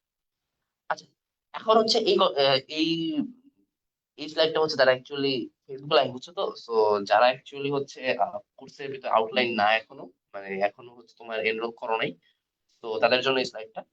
তোমাদের জন্য হচ্ছে আজকে আজকে কিন্তু আমার হচ্ছে দুইটা অধ্যায় শেষ হয়ে যাচ্ছে। তো আইসিটি তোমার 6টা অধ্যায় আছে, দুইটা অধ্যায় শেষ, একটা বড় অধ্যায় শেষ। আর বাকি আছে তোমার বড় অধ্যায় দুইটা। যে 4 অধ্যায় এবং 5 অধ্যায়। 4 অধ্যায়ও আমি ট্রাই করবো তোমাদের 2 ক্লাসে শেষ করে ফেলার। আমাকে অনেকেই বলছো 4 অধ্যায় 2 ক্লাসে শেষ করা সম্ভব। সো আমি ক্লাস সংখ্যা কমায় মোস্ট প্রবাবলি হচ্ছে 4 অধ্যায় 2টা ক্লাসে শেষ করার ট্রাই করে ফেলবো। ইন দ্যাট কেস তোমাদের কিন্তু হচ্ছে আইসিটি বেশ ভালো গতিতে আগাচ্ছে। তোমার পরীক্ষায় কেমন করছো আমাকে জানিও। যারা অ্যাকচুয়ালি রেগুলার হোমওয়ার্ক জমা দাও, পরীক্ষা কেমন করছো আমাকে জানিও, আমিও দেখি খোঁজ নেওয়ার চেষ্টা করবো ভাইয়ের কাছ থেকে। তাইলে হচ্ছে তোমাদের জন্য কিন্তু হচ্ছে এইচএসসি, এই যে স্কুল অফ এক্সিলেন্স যে এই যে ফাইনাল রিভিশন কোর্স, এখানে কিন্তু একদম হচ্ছে ভালো মতো একটা প্র্যাকটিস রিভিশন থেকে শুরু করে এমসিকিউ সিকিউ প্রত্যেকটা আমি যতটুকু পারা যায় একদম বেসিক থেকে, আমি অ্যাটলিস্ট আইসিটি তো বেসিক থেকে পড়াচ্ছি। আইসিটি তে কিন্তু হচ্ছে বেশ ভালো মতোই একদম বেসিক থেকে শুরু করে হচ্ছে শেষ পর্যন্ত যাওয়ার চেষ্টা করতেছি। তো তোমাদের জন্য আমি আইসিটি কে বলতে পারি যে বেশ ভালো মতো একটা প্রিপারেশন অবভিয়াসলি হবে, যারা যারা ফলো করবা আমার কথা শুনবা, রেগুলার এইচডব্লিউ গুলো করবা। তাইলে হচ্ছে আর অন্যান্য সাবজেক্টের ক্ষেত্রে একদম বেসিক থেকে শুরু করে হচ্ছে তোমার বেসিক থেকে maybe শুরু করা হচ্ছে না রিভিশন প্রোগ্রাম যেহেতু, কিন্তু তোমার এমসিকিউ সিকিউ মিলে কিন্তু এইচএসসি এর জন্য খুব ভালো একটা প্র্যাকটিস হয়ে যাচ্ছে এবং তোমার একটা নিয়মের ভিতর থাকছে। এইচএসসি এর কিন্তু নিয়মের ভিতর থাকাটাই হচ্ছে বেশ কঠিন। আচ্ছা, সালেহা বলছে 5ম অধ্যায় আগে পড়ালে ভালো হয়, বেশি সমস্যা হয় কিনা। আচ্ছা সালেহা, তাহলে আমি কনসিডার করি। আমার এমনিতে প্ল্যান ছিল আমি নেক্সট উইক থেকে হচ্ছে তোমার এইচটিএমএল শুরু করবো।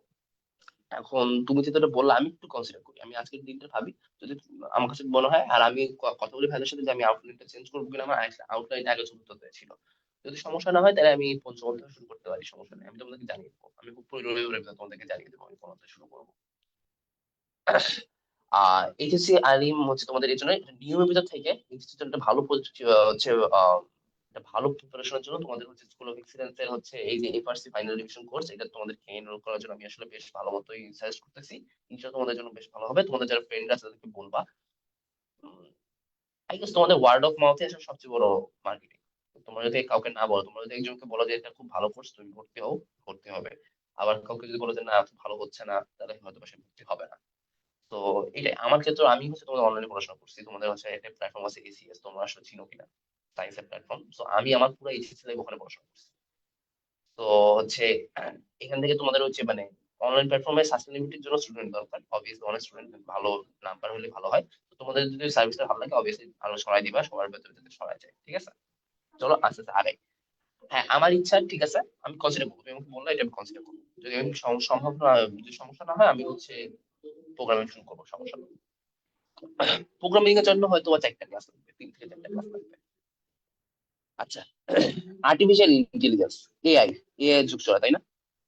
এই যে এআই কি করে, এআই অ্যাকচুয়ালি মানুষের যেভাবে চিন্তা ভাবনা করে কৃত্রিম উপায়ে কম্পিউটার সেভাবে চিন্তা ভাবনা করার সক্ষমতা প্রদান করাকে আর্টিফিশিয়াল ইন্টেলিজেন্স বা কৃত্রিম বুদ্ধিমত্তা বলা হয়, ঠিক আছে? এটা একটা ডিরেক্ট সংজ্ঞা তোমাদের এআই এর সংজ্ঞা তোমাদের আসতেই পারে। এআই সংজ্ঞাটা ভাব থেকে বোঝার চেষ্টা করবা। আহ হ্যাঁ তাহলে এখন তোমার রেসপন্স ভালো, তো ইনশাল্লাহ তুমি এইটাতে বেশ ভালো পাবো, কনফিডেন্ট থাকবে। আচ্ছা, হচ্ছে আর্টিফিশিয়াল ইন্টেলিজেন্স এখান থেকে এই সংজ্ঞাটা বলা হয়। এই সংজ্ঞাটা যেহেতু এখান থেকে আসছে, তোমাদের যদি কখনো এআই সংজ্ঞা চাই তুমি ভেবে দিবা যে মানুষ যেভাবে চিন্তা ভাবনা করে কৃত্রিম বা কম্পিউটার সেভাবে চিন্তা ভাবনা করার সক্ষমতা প্রদান করাকে আর্টিফিশিয়াল ইন্টেলিজেন্স বা কৃত্রিম বুদ্ধিমত্তা বলা হয়। আরো কয়েকটা ইম্পর্টেন্ট লাইন আছে। তখন যে যে এআই এর শব্দটা প্রথম ব্যবহার করেন কে? এমআইটি এর জন ম্যাকার্থি। এমআইটি কি? এমআইটি একটা ইউনিভার্সিটি। সো এমআইটি ইউনিভার্সিটির হচ্ছে তোমার জন ম্যাকার্থি সর্বপ্রথম হচ্ছে এআই শব্দটা ব্যবহার করেন। আর এআই এর জনক কে? এআই এর জনক হচ্ছে অ্যালান টুরিং। এআই জনককে অ্যালান টুরিং। এই যে দেখো, সব প্রথম ব্যবহার করছে কে? John McCarthy. জনককে? জনক হচ্ছে অ্যালান টুরিং। আর কোন যন্ত্রে কৃত্রিম বুদ্ধিমত্তা আছে কিনা তা প্রমাণ করা হয় কি দিয়ে? টুরিং টেস্ট দিয়ে। ধরো একটা বস্তু দিছি, এই মানে ধরো একটা মেশিন, ওই মেশিনের ভিতরে এআই আছে কিনা এটা তুমি কিভাবে বুঝবা? ওই টুরিং টেস্টটা করলে তুমি বুঝবা। টুরিং টেস্ট কিভাবে করতে হয় তুমি এখন শিখবা না, তোমাদের ওই ফিল্ডে তখন শিখবা। বাট হচ্ছে টুরিং টেস্টের মাধ্যমে কোন যন্ত্র কৃত্রিম বুদ্ধিমত্তা আছে কিনা এটা যাচাই করা যায়। আচ্ছা, আরো কি কি আছে? ধরো তোমার হচ্ছে আর্টিফিশিয়াল ইন্টেলিজেন্স এর তোমার হচ্ছে এই যে কয়টা মেশিন লার্নিং হচ্ছে আর্টিফিশিয়াল ইন্টেলিজেন্সের একটা ভিত্তি। আর্টিফিশিয়াল ইন্টেলিজেন্সের ভিত্তি কে? Machine learning. মেশিন লার্নিং এর কিছু ভাগ আছে, সুপারভাইজ লার্নিং আছে, আনসুপারভাইজ লার্নিং আছে, রিইনফোর্সমেন্ট লার্নিং আছে, ডিপ লার্নিং আছে, রিইনফোর্সমেন্ট লার্নিং আছে। আবার এগুলো ডিপে তোমাদের যাওয়া লাগবে না। তোমরা এই সুপারভাইজ লার্নিং মানে হচ্ছে তোমাদেরকে কাউকে শিখানো, শিখানো। আনসুপারভাইজ মানে নিজে নিজে শেখা, নিজে নিজে কাউকে শেখানো না, মানে কম্পিউটারকে শেখানো, কম্পিউটারকে নিজে নিজে শেখানো, মানে কম্পিউটার যাতে নিজে নিজে শিখে সেরকম একটা ব্যবস্থা করে দেওয়া। রিইনফোর্সমেন্ট মানে তোমার হচ্ছে কম্পিউটারের কাজ পারলো, তারপর সেটা অনুযায়ী তাকে হচ্ছে কোনো একটা কমান্ড দিয়ে তারপর সেটাকে মানে পজিটিভ রিইনফোর্সমেন্ট, পজিটিভ কাজ, পজিটিভ নেগেটিভ ইঙ্গিত দিয়ে শেখানো, পজিটিভ নেগেটিভ ইঙ্গিত পূর্ণ ভাবে। আর ডিপ লার্নিং আর ডিপ ডিপ লার্নিং আমি যাচ্ছি না, কারণ আমার ওখানে খুব নলেজটা খুবই ঘাটতি। বাট তোমাদের এখানে খুব বেশি আসলে তোমাদের কয়টা ভাগে মেশিন লার্নিং কে ভাগ করা যাবে, কি কি হতে পারে, আর প্রথম দিকটা থেকে আসবে। ঠিক আছে। আচ্ছা, এ এ কি কি সফটওয়্যার ব্যবহার করা হয়? এআই তোমার হচ্ছে লিস্প, তারপর হচ্ছে তোমার C++, Prolog, C Lisp, Java. এইটা হচ্ছে জাভা, ঠিক আছে, এইটা হচ্ছে জাভার লোগো। এইটা হচ্ছে তোমার হচ্ছে প্রোলগের লোগো, আমি এখানে লিখতে ভুলেছি, প্রোলগ। এটা হচ্ছে C++। আরো কি কি আছে? হচ্ছে তোমার হচ্ছে সি লিস্প আছে, লিস্প আছে।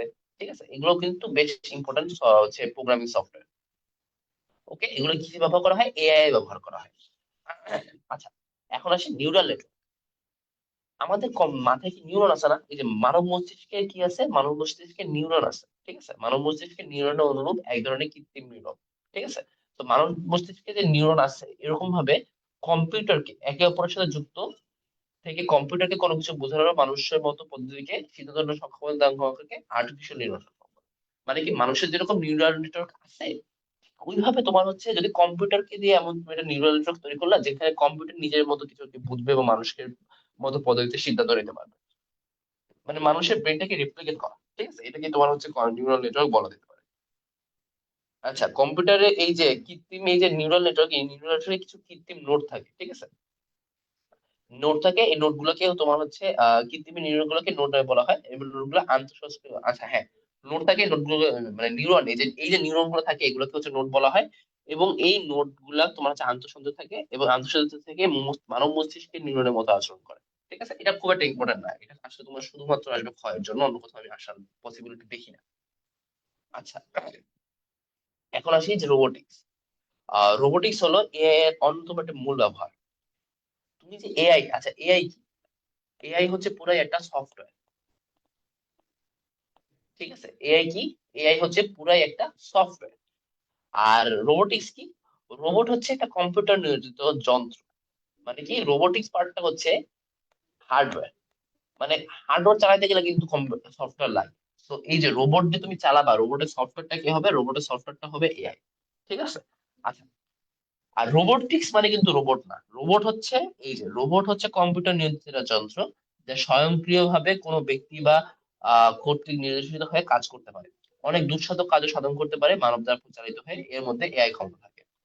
আচ্ছা, রোবোটিক্স হলো যে আচ্ছা, এই যে এখানে লেখাই আছে, আমি আর না লিখি। রোবোটিক্স হলো পদ্ধতির একটি ব্যাখ্যা যেখানে রোবট সমূহের ডিজাইন হচ্ছে উম, কার্যক্রম ও প্রয়োগ নিয়ে কাজ করা হয়। রোবোটিক্স হচ্ছে রোবট রিলেটেড একটা উম, ক্ষেত্র, যেখানে আর কি তোমার রোবোটিক্স হচ্ছে রোবটের একটা ক্ষেত্র, যেখানে তোমার হচ্ছে রোবট সমূহের ডিজাইন, কার্যক্রম, প্রয়োগ নিয়ে কাজ করা হয়। রোবোটিক্স হচ্ছে রোবট রিলেটেড সবকিছু একসাথে। এটা সাবজেক্ট টাইপের বলতে পারো, যে ফিজিক্স হচ্ছে একটা সাবজেক্ট, রোবোটিক্স হচ্ছে এরকম একটা সাবজেক্ট, ঢাকা ইউনিভার্সিটিতে এই সাবজেক্টটা আছে। আচ্ছা, হ্যাঁ, চ্যাট জিপিটি, জেমিনি। আচ্ছা, আর হচ্ছে রোবট হচ্ছে তোমার ওই যে যন্ত্রগুলোকে ওরা বানায় সেটা হচ্ছে রোবট। আর রোবটের ভিতরে কি থাকে? রোবটের ভিতরে এআই ক্ষমতা থাকে, এই জন্য রোবট আর কি চলতে পারে, আর্টিফিশিয়াল ইন্টেলিজেন্স ক্ষমতা থাকে। আচ্ছা, রোবটের কিছু গঠনের মূল উপাদান আছে। ঠিক আছে, রোবটের গঠনের উপাদান গুলো কি কি? রোবটের গঠন কিছু উপাদান আছে, মুভেবল বডি আছে, অ্যাকচুয়েটর আছে, পাওয়ার সিস্টেম আছে, ইলেকট্রনিক সার্কিট আছে, আহ প্রোগ্রাম মস্তিষ্ক আছে, অনুভূতি বা সেন্সিং আছে, ম্যানিপুলেশন আছে। যদি এর ভিতরে কিছু আলাদা করে বলতে যাই, যে তোমার মুভেবল বডি মানে যেটা নড়াইতে পারে, মানে ওর যে বডিটা নরম চরণ করাইতে পারে। ঠিক আছে, নরম নরম চরণ যে পার্টটা ঘটাইতে পারে সেটা হচ্ছে তোমার মুভেবল বডি। অ্যাকচুয়েটর কি? অ্যাকচুয়েটর হচ্ছে ওর মোটর, যেটা দিয়ে মানে যেখানে অ্যাকচুয়ালি তোমার পাওয়ারটা জেনারেট হয়, যে পাওয়ারটা মানে পাওয়ারটা যেখানে জেনারেট হয়। আর পাওয়ার সিস্টেমটা কি? পাওয়ার সিস্টেমটাতে যে ব্যাটারি থেকে পাওয়ারটা জেনারেট হয়। এখন এখানে কি ধরনের ব্যাটারি ইউজ করা হয়? Lead acid battery. ঠিক আছে, রিচার্জেবল লেড অ্যাসিড ব্যাটারি। এটা কিন্তু খুব ইম্পর্টেন্ট, যে রোবটে কোন ধরনের ব্যাটারি বেশি ইউজ করা হয়, এটা কিন্তু তোমাকে বলতে হবে, যে রিচার্জেবল লেড অ্যাসিড ব্যাটারি। ঠিক আছে। আচ্ছা, আর কি আছে? তোমার ইলেকট্রনিক সার্কিট আছে, অবভিয়াসলি এটা রোবটের ভিতরে তারটা থাকবে না, তুমি তো এটা নর্মাল লজিক, তুমি তো বুঝবাই যে এটা রোবটের ভিতরে তার থাকবে, অনেক কিছু থাকবে। আচ্ছা, প্রোগ্রামিং তো মস্তিষ্ক, ওই যে এআই পার্টটা, যে মস্তিষ্কের মাধ্যমে ও যেভাবে নিজে নিজে চলবে সেটা হচ্ছে এআই দিয়ে চলা হয় এখন। আচ্ছা, অনুভূতিটা সেন্সিং, তুমি রোবটকে টাচ করো, রোবট বুঝতে পারবে না। রোবটকে যাতে বুঝতে পারে এর জন্য ওকে এই সেন্সর গুলো দেওয়া হয়। সেন্সর, বিভিন্ন সেন্সর থাকে, টাচিং সেন্সর, তারপর তোমার হচ্ছে হিট সেন্সর, যে তাপমাত্রা বাড়লেও রোবট বুঝতে পারে। তারপর রোবট অ্যাকচুয়ালি লোকেশন সেন্সর থাকে, যে কোথায় আছে। এরকম বিভিন্ন সেন্সর থাকে যাতে ও অনুভূতিটা করতে পারে। আর ম্যানিপুলেশন কি? ম্যানিপুলেশনটা হচ্ছে রোবট হাত পার সাহায্যে আশেপাশে পরিবেশ পরিবর্তন করাকে ম্যানিপুলেশন বলে। ধরো রোবট একটা যন্ত্রকে এক জায়গা থেকে সরায় আরেক জায়গায় রাখলো, এটা হচ্ছে ম্যানিপুলেশন। ঠিক আছে? আচ্ছা, এখানে তুমি রোবটের বিভিন্ন উপাদান সম্পর্কে আইডিয়া পাইলা। রোবটের বিভিন্ন বৈশিষ্ট্য আছে। হচ্ছে চলো, রোবটের কি বৈশিষ্ট্য আছে? রোবট হচ্ছে তোমার সফটওয়্যার নিয়ন্ত্রিত। রোবট হচ্ছে সুনির্দিষ্ট কাজ অত্যন্ত দ্রুত ও নিখুঁতভাবে সম্পন্ন করতে পারে, কোনো ঝুঁকিপূর্ণ কাজ করতে পারে। আর হচ্ছে তোমার হচ্ছে পূর্ব থেকে দেওয়ার নির্দেশ মতো কাজ করে। তারপর হচ্ছে দূর থেকে লেজার রশ্মি বা রেডিও সিগন্যাল সাহায্যে রোবট নিয়ন্ত্রণ করা যায়, মানে রিমোট দিয়েও রোবট নিয়ন্ত্রণ করা যায়। এই যে লেজার রশ্মি, আর এটা মানে কি? লেজার রশ্মি বা রেডিও সিগন্যাল মানে কি? Remote control. ঠিক আছে? Remote control. তো এভাবে তোমার রোবটের বিভিন্ন বৈশিষ্ট্য সমূহ তোমার অ্যাকচুয়ালি কাজ করতে পারে। আচ্ছা, আচ্ছা, রোবটের বৈশিষ্ট্য সময় এখানে আইডিয়া পাইলাম। এবং রোবটের কিছু ব্যবহার আছে, কি কি ক্ষেত্রে রোবট ব্যবহার করা হয়? চিকিৎসা ক্ষেত্রে ব্যবহার করা হয়। অনেক সূক্ষ্ম চিকিৎসা, যেটা তোমার অ্যাকচুয়ালি ভুল হইতে পারে, সেখানে তোমার রোবট কিন্তু ইউজ হয়। আবার অনেক বিপজ্জনক কাজ, ধরো বম ডিফিউজ করা, এই যে বম নিষ্কে আলাদা করে বলাই আছে, বম ডিফিউজ করা এখানে তোমার হচ্ছে অনেক বিপজ্জনক একটা কাজ। এটা যদি মানুষ করতে যায়, মানুষ মারা যেতে পারে, মানুষের ঝামেলা হইতে পারে। মানুষের স্বাস্থ্য ঝুঁকি থেকে, মানে একটা মানুষের জীবন থেকে একটা রোবটের দাম অবশ্যই কখনোই বেশি না। তো এটা রোবট এখানে ব্যবহার করা যেতে পারে। ঠিক আছে? আবার তোমার হচ্ছে নিরাপত্তা বাহিনী, তো হচ্ছে ওই সেম কাজে, যে একটা যুদ্ধে যদি মানুষ মারা যায় তাহলে তো বেশি সমস্যা। এর থেকে তোমার যুদ্ধে যদি হচ্ছে এটা নিরাপত্তা বাহিনীতে যদি একটা রোবট কাজ করে, রোবটটা মারা যায়, রোবটদের হচ্ছে জীবনের ঝুঁকি থাকে, তাহলে তো আসলে কোনো সমস্যা নেই, তাই না? আচ্ছা, এখন আছে যে এছাড়াও শিল্প কারখানা, শিল্প কারখানাতে আসলে এখন অনেক রোবট ব্যবহার হয়। তোমরা যে একটু কিছু অনেক সময় হচ্ছে বিভিন্ন ইন্ডাস্ট্রির আর কি ইউটিউবে ভিডিও থাকে, তোমরা যদি ইন্টারেস্ট ফিল করে দেখবা। ওখানে হচ্ছে ধরো বাংলাদেশি ওয়ালটনের আছে, অনেক সময় কিছু চ্যানেল আছে ওখানে দেয়। তুমি এগুলো দেখবা, ভালো লাগবে যে ওখানে আসলে অনেক এখন মানুষের হাতে খুব কাজ কমই হয়, সবকিছু রোবট নিয়ন্ত্রিত হয়। আর রোবট মানে কিন্তু আসলে সবসময় মানুষের মতো দেখতে যে একটা রোবট হবে এরকম কিন্তু না। আহ কিভাবে বুঝাই? আহ একটু দেখবা, রোবট মানে একটু ভিডিও দেখবে, তাহলে বুঝতে পারবা যে শুধুমাত্র মানুষের মতো দেখতে হবে এমন না, অনেক সময় মানুষের মতো দেখতে হয় না, জাস্ট একটা জাস্ট হচ্ছে ফিল হয়, কিন্তু ও নিজে নিজে কাজ করতে পারে, তো ওইটা ওটা রোবট। ঠিক আছে? আচ্ছা, সামরিক ক্ষেত্রে ঘরোয়া মহাকাশ গবেষণা সূক্ষ্ম সূক্ষ্ম কাজে রোবট ব্যবহার করে থাকে, এগুলো মোটামুটি সব ইম্পর্টেন্ট। এখানে আরেকটা পূর্ণরূপ আছে, যে প্রোগ্রাম লজিক কন্ট্রোলার কি? প্রোগ্রাম লজিক কন্ট্রোলার হচ্ছে তোমার হচ্ছে আহ, একটা সার্কিট টাইপ বলতে পারো। সো এখান থেকে তোমার এই পিএলসি এর পূর্ণরূপটা দরকার, এই জন্য প্রোগ্রাম লজিক কন্ট্রোলারটা এখানে দিয়ে রাখছি। আচ্ছা, এক্সপার্ট সিস্টেম। এক্সপার্ট সিস্টেম কি? এক্সপার্ট সিস্টেম হলো এক ধরনের সময় সিদ্ধান্ত সম্মত পদ্ধতি, যেখানে হচ্ছে কৃত্রিম দক্ষতা নিয়ে কাজ তৈরি। আমি তোমাকে বলি, এটা একটা যন্ত্র, ইন্ডাস্ট্রিতে কাজ করে। কোথায় কাজ করে? ইন্ডাস্ট্রিতে কাজ করে, বা বিভিন্ন শিল্প কারখানায় কাজ করে। তো এখানে কাজ করলে কি হয়? এ অনবরত কাজ করতে পারে। তারপর কি হয়? এক্সপার্টের প্রতি নির্ভরতা কমায় দেয়। মানে একটা মানুষ যে এক্সপার্ট, তার প্রতি নির্ভরতা কম। ওই এক্সপার্ট জাস্ট একবার নির্দেশনা দিবে, এই যন্ত্রটা বারবার ওই একই নির্দেশনা দিয়ে কাজ করবে। প্রশ্ন জিজ্ঞাসা করতে কি কখনো ভুলে যায় না। মানুষ কিন্তু প্রশ্ন জিজ্ঞাসা করতে ভুলে যায়। তোমাকে যদি এটা কাজ বলি, তুমি হচ্ছে ধরো একটা কাজ করতে বললাম, যেটা করার জন্য সে তিনটা প্রশ্ন তোমার আমাকে জিজ্ঞেস করা লাগবে। কিন্তু তুমি দুইটা প্রশ্ন জিজ্ঞেস করে তুমি তিন নাম্বারটা জিজ্ঞেস করবো না, মেবি জিজ্ঞেস করবো না, তুমি ভাবে যাচ্ছে তুমি মনে হয় নিজে পারতে পারি, নিজে করে দেখি। তো এইটাই, বাট রোবট গুলো কখনো এরকম হয় না, রোবট গুলো অবভিয়াসলি প্রশ্ন জিজ্ঞাসা সবসময় করে। আচ্ছা, এছাড়া কি আছে? বেকারত্ব সৃষ্টি হয়ে যায়। এই যে এখন যে এআই আছে, এআই এর জন্য হচ্ছে মানুষের চাকরি বাকরি চলে যাবে, এরকম একটা অনেক দেখতেছো না? তো এই যে বেকারত্ব সৃষ্টি হইতে পারে। তারপর সিস্টেমের অনেক সময় হতে পারে, যে রোবটের হচ্ছে কোনো কারণে হচ্ছে মেশিন ফেলিয়ার হয়েছে, নেট কারেন্ট চলে গেছে, নেট চলে গেছে, এরকম অনেক কিছু হতে পারে। আর কি হতে পারে? অনেক সময় ভুল সিদ্ধান্ত নিতে পারে, খুবই রেয়ার।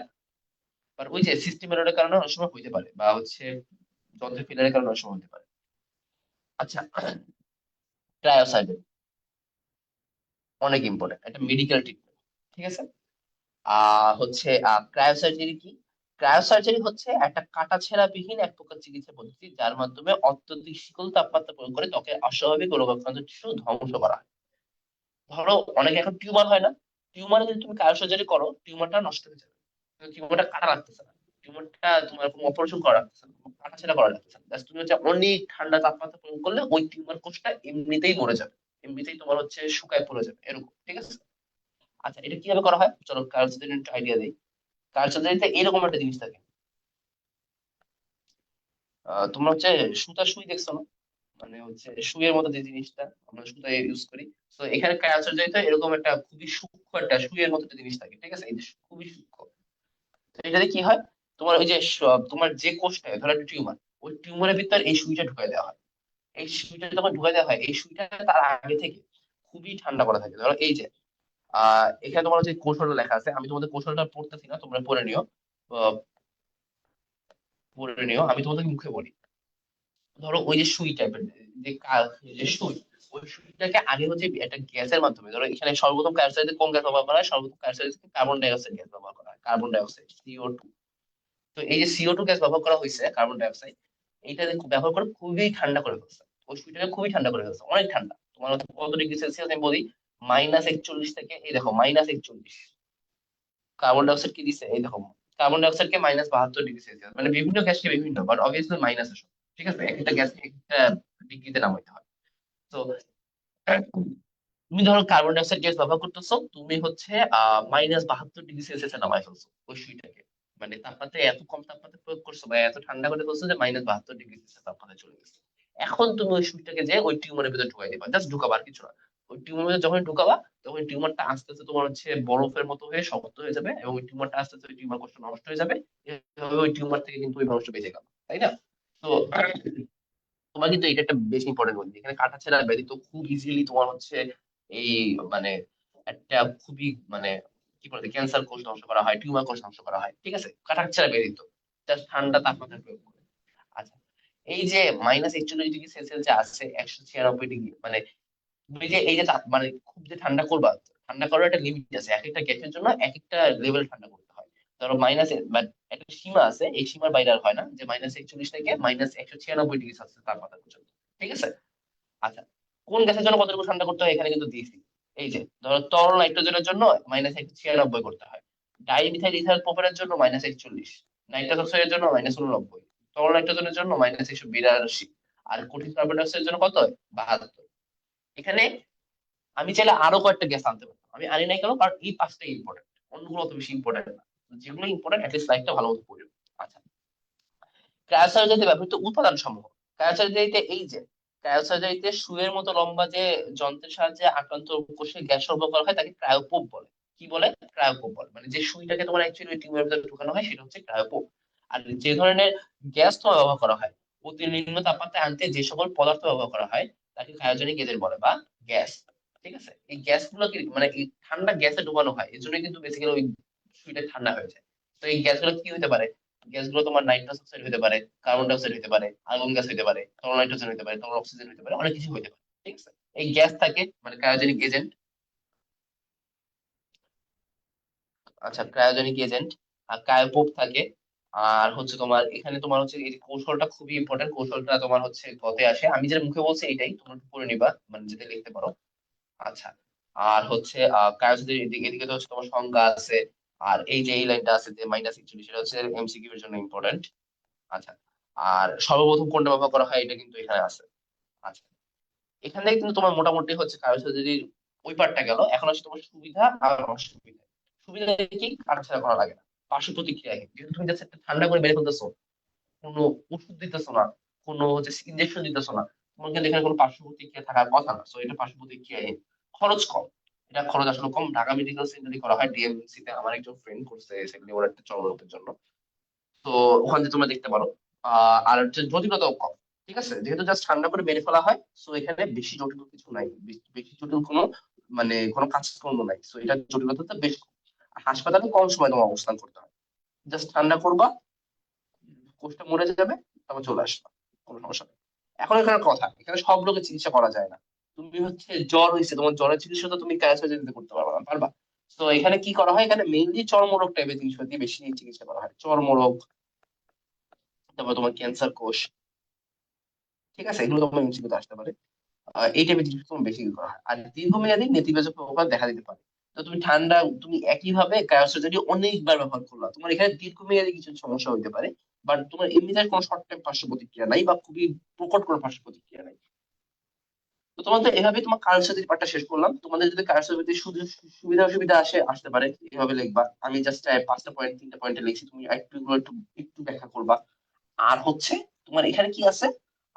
এই যে বিভিন্ন গ্যাসের তাপমাত্রা আছে, এটা তোমাদের কিন্তু ইম্পর্টেন্ট। তারপর হচ্ছে উপাদান সমূহ কিন্তু ইম্পর্টেন্ট। কৌশলটা খুবই ইম্পর্টেন্ট। মানে এটা কিন্তু অ্যাকচুয়ালি আসে, তো এটা তোমাদের বুঝে লিখতে হবে।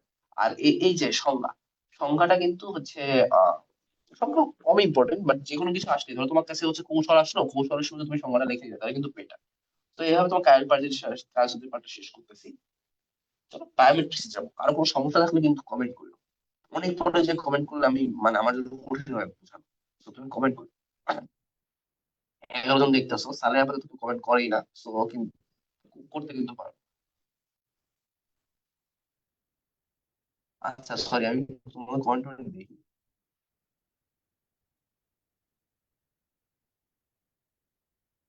এই আসলে আমি জানতাম না তোমাদের বাদ দেওয়া হয়েছে। আমি তোমাদের কমেন্ট একদমই দেখি। Sorry sorry sorry sorry. তোমাদের এনসিটি বই নাই, কার সাথে বাদ দেওয়া হয়েছে স্যার?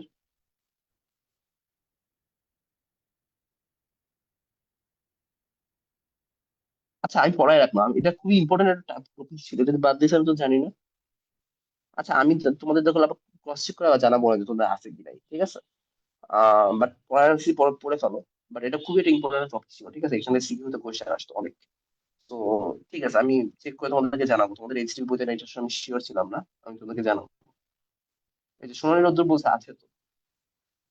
এখন এনসিটিভি বই তাহলে বেশি ফলো করার দরকার নেই, কারণ আসলে এনসিটিভি বই থেকে তো প্রশ্ন হয় না। কিন্তু হ্যাঁ, এনসিটিভি বইতে যে টপিক যদি না থাকে তাহলে তো মনে হয় ওটা থেকে প্রশ্ন হবে না। আমি চেক করে তোমাদেরকে জানাবো তাহলে। ঠিক আছে sir, thank you for letting me know, আমি তোমাদেরকে জানাবো। এখন যেটা আছে সেটা হচ্ছে বায়োমেট্রিক্স। এই যে দুইজন এক কথা আছে, আমি জানাবো। তুমি পড়ো, আমি পড়াইছি ইম্পর্টেন্ট, আমি পড়াই রাখছি, ঠিক আছে? পরে যখন জানানো যাবে সমস্যা নেই। এখন বায়োমেট্রিক্স আসো। বায়োমেট্রিক্স তোমরা সবাই দেখছো, সবাই কখনো কখনো ইউজ করছো। বায়োমেট্রিক্স কি? বায়োমেট্রিক্স হচ্ছে মানুষের দৈহিক আচরণ বৈশিষ্ট্য পরিমাপের ভিত্তিতে কোনো ব্যক্তিকে অদ্বিতীয়ভাবে সংরক্ষণ করার জন্য ব্যবহৃত প্রযুক্তি। আমি জানাবো, সমস্যা নেই। আমি তোমাদেরকে একটু ঘেটে আমি জানাবো। আমি আসলে জানতাম না যে বাদ দিছে বা একবার কিছু চেঞ্জ হয়েছে, এটা আমি জানতাম না। আমি তোমাদেরকে চেক করে আমি তোমাদেরকে জানাবো যে আসলে বাদ দিছে কি দেয়। ঠিক আছে, তুমি জানাইছো, তুমি আমার জানাই না, তাহলে আমি এখন ফাটতে পারবো যে আসলে বাদ দিছে কিনা।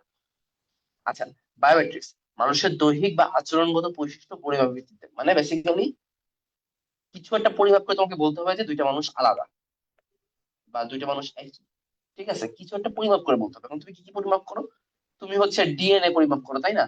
ধরো এই যে ফিঙ্গারপ্রিন্ট দেখো, তারপর তুমি হচ্ছে ডিএনএ দেখো, চোখের মনি দেখো, আইরিস, সরি আইরিস আর চোখের মনি মোস্ট অফ এক না। তারপর তুমি হচ্ছে ফেস রিকগনিশন মানে চেহারা দেখো। তারপর হচ্ছে হ্যান্ডে, হাতের হচ্ছে তোমার কিভাবে হচ্ছে রেখাগুলো আছে, হ্যান্ড জিওমেট্রি দেখো। ঠিক আছে, এগুলো দেখে তুমি বলতে পারো যে মানুষ দুইটা আলাদা। তো মানুষের দৈহিক বা আচরণগত বৈশিষ্ট্য পরিমাপের ভিত্তিতে কোনো ব্যক্তিকে অদ্বিতীয় ভাবে শনাক্ত, মানে এই ব্যক্তিটা এই, মানে এই দুইটা ব্যক্তি সেম বা উমুকি হচ্ছে তমুক, এরকম মানে নির্দিষ্ট করে বলার জন্য তোমার হচ্ছে বায়োমেট্রিক কিন্তু ব্যবহার করা হয়। ঠিক আছে। আচ্ছা, ব্যক্তির পরিচয় কিংবা সত্য কোনো দাবি সত্য সত্য নির্ণয়ের জন্য এটি ব্যবহৃত। হ্যাঁ, কোনো দাবি ধরো একজন আরেকজনকে মাইরা ফেলছে, এখন আসলে মারছে কিনা এটা করার জন্য কি আমাদের কিন্তু খাটতে হবে। ঠিক আছে। আচ্ছা, এখন বায়োমেট্রিক পদ্ধতি প্রধানত কয় প্রকার হতে পারে? বায়োমেট্রিক পদ্ধতি প্রধানত দুই প্রকার হতে পারে, একটা হচ্ছে শারীরবৃত্তীয়, একটা হচ্ছে আচরণগত। ঠিক আছে, এটা হচ্ছে শারীরবৃত্তীয়, একটা হচ্ছে আচরণগত। শারীরবৃত্তীয় মানে কি? শারীরবৃত্তীয় মানে হচ্ছে দেহের গঠন ও শারীরবৃত্তীয় বৈশিষ্ট্যের পদ্ধতি। ঠিক আছে। দেহে আমার যে বৈশিষ্ট্যগুলো আছে, আমার হাতের ছাপ, আমার আঙুলের শিরা, তারপর হচ্ছে হ্যান্ড জিওমেট্রি, তারপর আমার রেটিনার আইরিস, তারপর হচ্ছে তোমার ফেস রিকগনিশন, তারপর হচ্ছে ডিএনএ। এগুলো তো আমার শরীরের বৈশিষ্ট্য, তাই না? তো এগুলো হচ্ছে কি শারীরবৃত্তীয় বায়োমেট্রিক্স।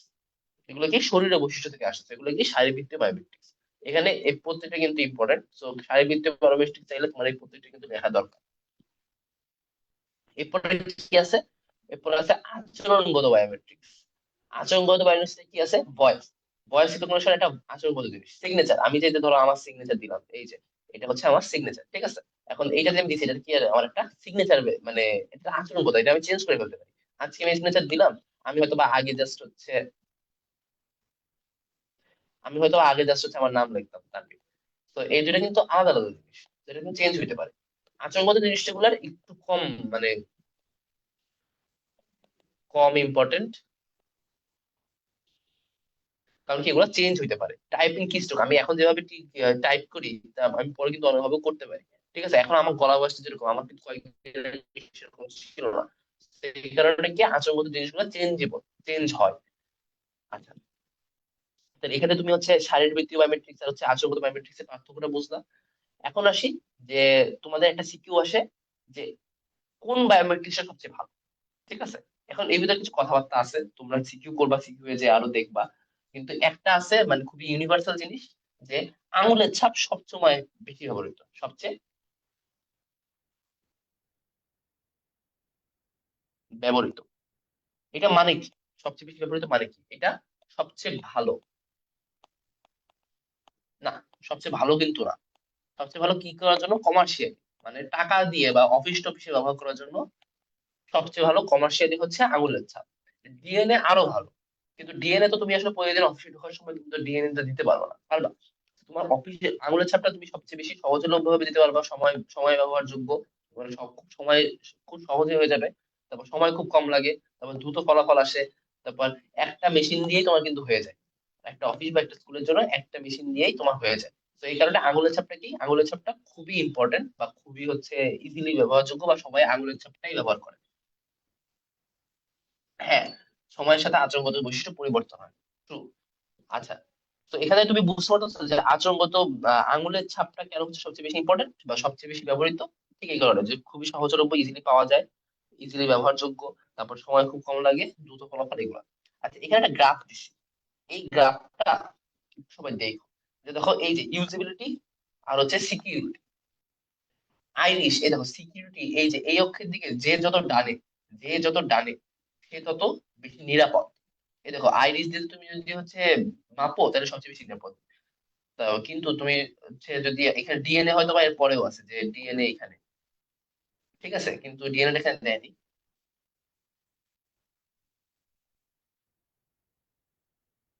হ্যাঁ, এটাই জন্ম সূত্রে তো আঙুলের ছাপ আলাদা হবে, আঙুলের ছাপ খালি একজনের একরকম।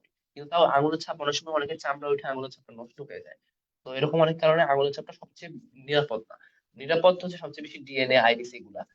আর হচ্ছে এই যে ভয়েস হচ্ছে, তারপর তোমার ফেস, এগুলো হচ্ছে সবচেয়ে বেশি কম নিরাপদ। কিন্তু এই ভয়েস মানে ব্যবহার করা সবচেয়ে সহজ। এই যে ইউজেবিলিটির দিক থেকে সবচেয়ে বেশি উপরে হচ্ছে ভয়েস, তার মানে ভয়েস কি ব্যবহার করা সবচেয়ে সহজ, ফেস হচ্ছে তারপর কঠিন। ঠিক আছে, এই চারটা তোমাদের কেন দিচ্ছি, এই চারটা তোমাদের দিচ্ছি সিকিউ এর জন্য। তোমাদের সিকিউ এ অনেক সবসময় যে আসলে আঙুলের ছাপ আসবে এমন তো না, তাই না? তোমাদেরকে তোমার দিয়ে বললো যে হচ্ছে তুমি একটা দিল ফেস রিকগনিশন সফটওয়্যার, আর একটা দিল তোমার হচ্ছে আহ হ্যান্ড জিওমেট্রি। তো তোমাকে বললো এই দুটোর ভিতরে কোনটা ভালো। তুমি বলবা যে হচ্ছে ব্যবহারযোগ্যতার দিক থেকে ফেস বেশি, আবার নিরাপত্তার দিক থেকে হ্যান্ডশেপ বেশি, এই দুটো এরকম করে বলবা। তো এই কারণে তোমাদের কিন্তু এই চারটা বেশি ইম্পর্টেন্ট। এই চারটা একটু ভালো মতো দেখো। ঠিক আছে। আচ্ছা, এখানে করে দিকে দিয়ে রাখি যে ডিএনএ এখানে, ডিএনএ আইরিস এর পরে, আর এইদিকে হচ্ছে ইউজিবিলিটি, আর এখানে হচ্ছে তোমার সিকিউরিটি। সিকিউরিটি মানে নিরাপত্তা, যত ডানে যাবা নিরাপত্তা বাড়বে, আবার যত উপরে উঠবা ব্যবহারযোগ্যতা বাড়বে, ব্যবহার। ঠিক আছে, এই এই চার, মানে চারটা একটু দেখে নিও তোমরা। আচ্ছা, এখন যাই বায়ো ইনফরমেটিক্স। বায়ো ইনফরমেটিক্স কি? বায়ো ইনফরমেটিক্স হচ্ছে জীববিজ্ঞানের সেই সব সমস্যা, মানে ধরো জীববিজ্ঞানের সমস্যাগুলো যখন কম্পিউটার প্রযুক্তি ব্যবহার করে হচ্ছে তোমার ব্যবহার করে সমাধান করা যায়, তখন তাকে বায়ো ইনফরমেটিক্স বলে। এই যে বায়ো আছে না, বায়ো কথাটা বলতে যারা সায়েন্সে ছিলাম অ্যাকচুয়ালি, আমরা বায়ো বলতে অ্যাকচুয়ালি অলওয়েজ জীববিজ্ঞান বুঝতাম। বায়ো কিছু বলা মানে জীববিজ্ঞান, বায়োলজি। ঠিক আছে, জীববিজ্ঞানের ইংরেজি হচ্ছে বায়োলজি। তো এই বায়ো কথাটা যুক্ত করেই বেসিক্যালি এখানে আমরা বুঝে যাই যে এটা হচ্ছে জীববিজ্ঞান সম্পর্কিত কিছু একটা, মানে জীববিজ্ঞানের সাথে একটা সম্পর্ক আছে। তো জীববিজ্ঞানের সমস্যাগুলো যখন কম্পিউটার আর যে ইনফরমেটিক্স আছে না, ধরো এই যে ইনফরমেটিক্স পার্টটা আছে, এই ইনফরমেটিক্স মানে কি? ইনফরমেটিক্স মানে কি? তথ্য প্রযুক্তির সাথে একটা সম্পর্ক আছে না, ইনফরমেশন টেকনোলজি। সো কম্পিউটারের সাথে একটা সম্পর্ক আছে, কম্পিউটারের সাথে কি একটা সম্পর্ক আছে। তো এখানে তুমি আসলে বুঝতে পারবা যে জীববিজ্ঞানের সমস্যাগুলো যখন কম্পিউটার প্রযুক্তি ব্যবহার করে করা হয় তখন তাকে বায়োইনফরমেটিক্স বলে। এখন এটা তো সংজ্ঞা গেল, এখানে কি আছে? এখানে এই যে জৈবিক ক্রিয়া, এর উদ্দেশ্য কি? বায়োইনফরমেটিক্স এর মেন উদ্দেশ্য কি? জৈবিক ক্রিয়া সঠিকভাবে অনুধাবন করা। ঠিক আছে, জৈবিক ক্রিয়া সঠিকভাবে অনুধাবন করা, বিশেষ করে জিন বিষয়ক তথ্য অনুসন্ধান করতে জ্ঞান তৈরি করা। কি? জিন। এখন জিন নিয়ে তোমরা আসলে কম জানো, জিনটা বলে রাখি, মানুষের এই যে মানুষের টোটাল জিন, টোটাল ডিএনএ, মানুষ বা যে কোনো প্রাণী টোটাল ডিএনএ কে একসাথে জিন বলা হয়, ঠিক আছে? তো এই জিন নিয়ে তোমার হচ্ছে, এই জিন হচ্ছে এক এক মানুষের এক এক রকম হয়, বা এক একটা প্রাণীর প্রজাতির এক এক রকম হয়। তো এই কারণে তোমার যে জিন বিষয়ে বিভিন্ন তথ্য অনুসন্ধান করা হয় বায়োইনফরমেটিক্স এ, এটা হচ্ছে জৈবিক প্রক্রিয়া তোমার করা হয়। তো এখানে তোমার কয়টা জিনিস দেওয়া আছে, তোমার মোস্ট প্রবলেম ভালো মতো বুঝবে না, তবে তুমি জেনে রাখবা যে বায়োইনফরমেটিক্স এর একটা বায়োইনফরমেটিক্স ডিভাইস দিয়ে তিনটি কাজ তোমার সম্পাদন করা হয়। যেটা ডিএনএ ক্রম থেকে তোমার প্রোটিন সিকোয়েন্স নির্ণয়, প্রোটিন সিকোয়েন্স থেকে প্রোটিন স্ট্রাকচার নির্ণয়, প্রোটিন স্ট্রাকচার থেকে প্রোটিনের কাজ নির্ণয়। এইটা সায়েন্সে হলে আরো ভালো মতো রিলেট করতে পারতা। একটা পার্ট ছিল তোমার রাইবোজোম, হ্যান ত্যান, ওগুলো এখন যাবো না, ওগুলো তোমার দরকার নেই। তোমাদের তোমাদের জাস্ট এই তিনটা লাইন একটু মুখস্থ রাখো, এই তিনটা, যে তোমাদের বায়োইনফরমেটিক্স দিয়ে কোন তিনটা কাজ নরমালি সমাধান করা হয়ে থাকে। তোমার হচ্ছে এই তিনটা, যে ডিএনএ ক্রম থেকে প্রোটিন সিকোয়েন্স নির্ণয়, প্রোটিন সিকোয়েন্স থেকে প্রোটিন স্ট্রাকচার নির্ণয়, প্রোটিন স্ট্রাকচার থেকে প্রোটিনের কাজ নির্ণয়। প্রোটিন মানে হচ্ছে বেসিক্যালি আমিষ, ঠিক আছে? এই যে সোনালী রোদ্দুর যে হচ্ছে ঘেটে চলে আসছে, হ্যাঁ সালিয়া খাতুন জীববিজ্ঞানে ছিল, জোস, তাহলে তো জানো। আর হচ্ছে, হ্যাঁ সোনালী রোদ, আমি আমি একটু চেক করবো না, আমি মানে সিলেবাসটা আমি তোমাদেরকে দেখে আমি তোমাদেরকে পোস্ট করে আজকে রাতে তো জানাই দিব যে তোমাদের আসলে হচ্ছে সার্জারি আছে কি নাই। আজকে রাতে তো জানাবো, সমস্যা নেই। একটু একটু আর এখন ক্লাস মনোযোগ দিও। আচ্ছা, বায়োইনফরমেটিক্স এ কোন কোন সফটওয়্যার ব্যবহার হয়, এটা খুবই ইম্পর্টেন্ট। মানে যে কোনো ক্ষেত্রে এতগুলো টাইপ যে শিখলাম, ভার্চুয়াল রিয়েলিটি থেকে শুরু করে আরো পরে কয়েকটা কয়েকটা আছে, তো প্রত্যেকটাতেই তোমার কিন্তু সফটওয়্যার গুলো ইম্পর্টেন্ট, ঠিক আছে? সফটওয়্যার গুলো ইম্পর্টেন্ট এবং সফটওয়্যার গুলো তোমাদের পড়তেও হবে। ধরো তোমার বায়োইনফরমেটিক্স কি কি আছে, বায়োইনফরমেটিক্স এর স্প্রেডশিট অ্যানালাইসিস আছে, জাভা আছে, সি প্লাস প্লাস আছে, পাইথন আছে, ম্যাটল্যাব আছে, ঠিক আছে? এই প্রত্যেকটাই কিন্তু তোমাদের অ্যাকচুয়ালি পড়ে ফেলতে হবে, ঠিক আছে? যে এই সফটওয়্যার ইউজ হয় কিসে, বায়োমেটিক্স, তোমার মানে বায়ো ইনফরমেটিক্স। তো তোমার, তোমরা অবশ্যই সফটওয়্যার গুলো পড়বা এন্ড মাথায় রাখবা যে কোনটার জন্য কোনটা মিলাই ফেলবা না। তোমার ক্রায়োসোলজিতে একটা, এআই তে একটা, তারপর হচ্ছে তোমার হচ্ছে ভার্চুয়াল রিয়েলিটিতে একটা, সো একটা সাথে একটা মিস যেন না হয়, একটু ভালো মতো পড়ে একটু টাইম দিও। আচ্ছা, জেনেটিক ইঞ্জিনিয়ারিং, জেনেটিক ইঞ্জিনিয়ারিং আর হচ্ছে বায়ো ইনফরমেটিক্স অনেকটাই সেম, ঠিক আছে? অনেকটাই সেম, পার্থক্যটা কোথায়? কোন একটা জীব থেকে নির্দিষ্ট জিন বহন করে ডিএনএ কে পৃথক করে ভিন্ন একটি জীবে স্থানান্তর করার কৌশলকে জেনেটিক ইঞ্জিনিয়ারিং বলে। মানে আমি একটু বুঝাই, ধরো অনেক সময় দেখো না যে হচ্ছে একটা বাদর আছে, একটা ইঁদুর আছে, এখন হচ্ছে ইঁদুর আর বাদরের জিন মিলে মাঝামাঝি কিছু একটা নাকি তৈরি করছে, যে বাদর ইঁদুর বা এরকম কিছু একটা জাত তৈরি করছে, নতুন জাত, ঠিক আছে? তো এইরকম নতুন জাত যদি তৈরি করা হয়, নতুন জাত তৈরি করা হয় কিসে, জেনেটিক ইঞ্জিনিয়ারিং, ঠিক আছে? বা জেনেটিক ইঞ্জিনিয়ার যারা, তারা নতুন জাত তৈরি নিয়ে অ্যাকচুয়ালি কাজ করে, যে নতুন বা আরো উন্নত জাত।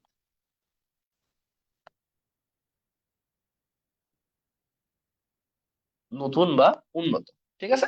এখানে দুটো জিনিস আছে, যে ডিএনএ পুনরূপ আর হচ্ছে আরএনএ পুনরূপ, ঠিক আছে? এগুলো বেসিক্যালি আমাদের শরীরে থাকে, ডিএনএ আরএনএ, এগুলো পুনরূপও বেশ ভালোই আসে, মানে এমসিকিউ তে আসতে পারে। যেহেতু তোমরা অ্যাকচুয়ালি পরীক্ষা দিবা, তোমরা জেনারেল পরীক্ষা দিবা, তোমাদের এখানে সায়েন্সও আছে, কমার্সও আছে, আর্টসও আছে, তোমাদের প্রশ্ন তোমাদের জন্য আলাদা করবে না, তাই না? সায়েন্স থেকে সায়েন্সের জন্য একটা রকম প্রশ্ন, তোমাদের জন্য আলাদা রকম প্রশ্ন। তো তোমাদের কিন্তু এই বেসিক জিনিসগুলো জানতে হবে, যে ডিএনএ পুনরূপ কি, ডিঅক্সি রাইবো নিউক্লিক অ্যাসিড, ঠিক আছে? আহ ডিঅক্সি রাইবো নিউক্লিক অ্যাসিড এবং রাইবো নিউক্লিক অ্যাসিড, যেহেতু তোমাদের হচ্ছে অনেকেরই হচ্ছে 9-10 হচ্ছে সায়েন্স ছিল, তো মোস্ট অফ এগুলো জানো। আচ্ছা, এই যে তোমাদের কি বললাম, যে জেনেটিক ইঞ্জিনিয়ারিং কখন ব্যবহার হয়, উন্নত মানের ফসল, তারপর হচ্ছে তোমার হচ্ছে হরমোন তৈরি, তারপর হচ্ছে ইনসুলিন তৈরি, ন্যানো টেকনোলজি, এগুলোতে জেনেটিক ইঞ্জিনিয়ারিং ব্যবহার হয়, এগুলো কি ব্যবহার সম্ভব। আর এর সাথে তোমার যে নতুন জাত তৈরি করা তো আছে, অলওয়েজ থাকে, ওটা কোনো বিষয় না।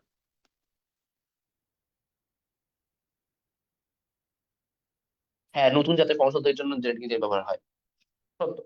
ওই যে তোমার এই যে ইভি ধান আছে, তারপর হচ্ছে তোমার এটসেট্রা এটসেট্রা আছে, এগুলো কিন্তু আগে ছিল না, এখন আছে। তারপরে যে ব্রয়লার মুরগি কিন্তু নর্মালি তৈরি হয় নাই, ব্রয়লার মুরগিও কিন্তু জেনেটিক ইঞ্জিনিয়ারিং এর মাধ্যমে তৈরি হয়েছে, ঠিক আছে? তো এরকম বিভিন্ন ক্ষেত্র আছে। আচ্ছা, এই যে আমি এখানে একটা কাজ করছি, যে তোমাদের আমি বললাম না যে আমার এখানে সমস্যা হইতো, আমার যে সমস্যাটা হইতো যে আমি বায়োইনফরমেটিক্স আর জেনেটিক ইঞ্জিনিয়ারিং এর পার্থক্য এইচএসসি পর্যন্ত ভালো করে বুঝতাম না, একদমই ভালো করে বুঝতাম না, ঠিক আছে? সো বায়োইনফরমেটিক্স আর জেনেটিক ইঞ্জিনিয়ারিং এর পার্থক্য যদি তোমরা করতে পারো, এটা তোমাদেরকে একটা আমি দিক দেওয়ার চেষ্টা করছি, যে বায়োইনফরমেটিক্স এ তোমার তথ্য নিয়ে কাজ হয়, তথ্য নিয়ে কাজ হয়, জিন নিয়ে কিন্তু কাজ হয় না। জিন নিয়ে কাজ হয় কিসে, জেনেটিক ইঞ্জিনিয়ারিং। জিনের পরিবর্তন করতেছে।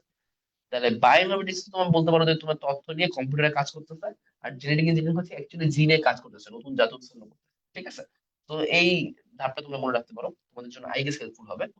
আচ্ছা, এখন আসি ন্যানো টেকনোলজি। ন্যানো টেকনোলজি কি? ন্যানো টেকনোলজি হচ্ছে খুবই ক্ষুদ্র, খুবই ক্ষুদ্র। এখন খুবই ক্ষুদ্র মানে কত ক্ষুদ্র, এটা একটা মাপ আছে। আচ্ছা, এখানে হয় নাই অ্যাকচুয়ালি, 10⁻⁹। আচ্ছা, 1 ন্যানোমিটার আছে। 1 ন্যানো, ধরো একটু অন্য জায়গা লিখি।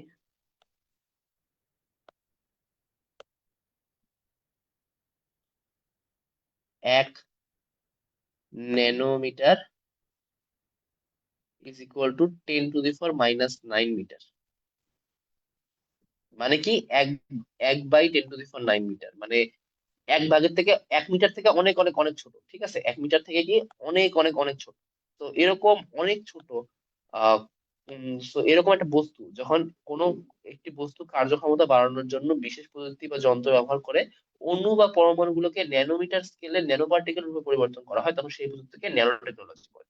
ঠিক আছে, ন্যানোমিটার স্কেল বলতে কি, এই যে 10⁻⁹ স্কেল। ঠিক আছে, ন্যানো পার্টিকেল রূপে, মানে কোন একটা পার্টিকেলকে তুমি 10⁻⁹ মিটার রেঞ্জে নিয়ে গেলা, মানে এত ছোট করে ফেললে যে এটার দৈর্ঘ্য মাত্র 10⁻⁹, তো তখন এটাকে কি বলা যাবে, ন্যানো পার্টিকেল বলা যাবে। ঠিক আছে, তো একটা ন্যানোমিটার এটা দিয়ে দিছি, এটা দেখে নিও।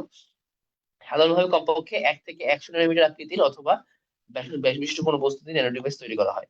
তাহলে সাধারণভাবে আহ 1 থেকে 100 ন্যানোমিটার আকৃতির বস্তু ব্যবহার করা হয়। ঠিক আছে, 1 থেকে 100 ন্যানোমিটার আকৃতির বস্তু ব্যবহার করা হয় ন্যানো ডিভাইস তৈরির জন্য। ওকে। আর প্রথম ন্যানো টেকনোলজি ধারণা দেন কে? Richard Feynman. প্রথম ধারণা দেন কে? Richard Feynman. ঠিক আছে। আচ্ছা, এখানে ন্যানো টেকনোলজি গেল। ন্যানো টেকনোলজি দুইটা ধরন আছে, দুইটা পদ্ধতি আছে, একটা হচ্ছে বটম আপ, একটা হচ্ছে টপ ডাউন। এখন এই যে ছোট ছোট মানে ক্ষুদ্র বস্তু না, এখন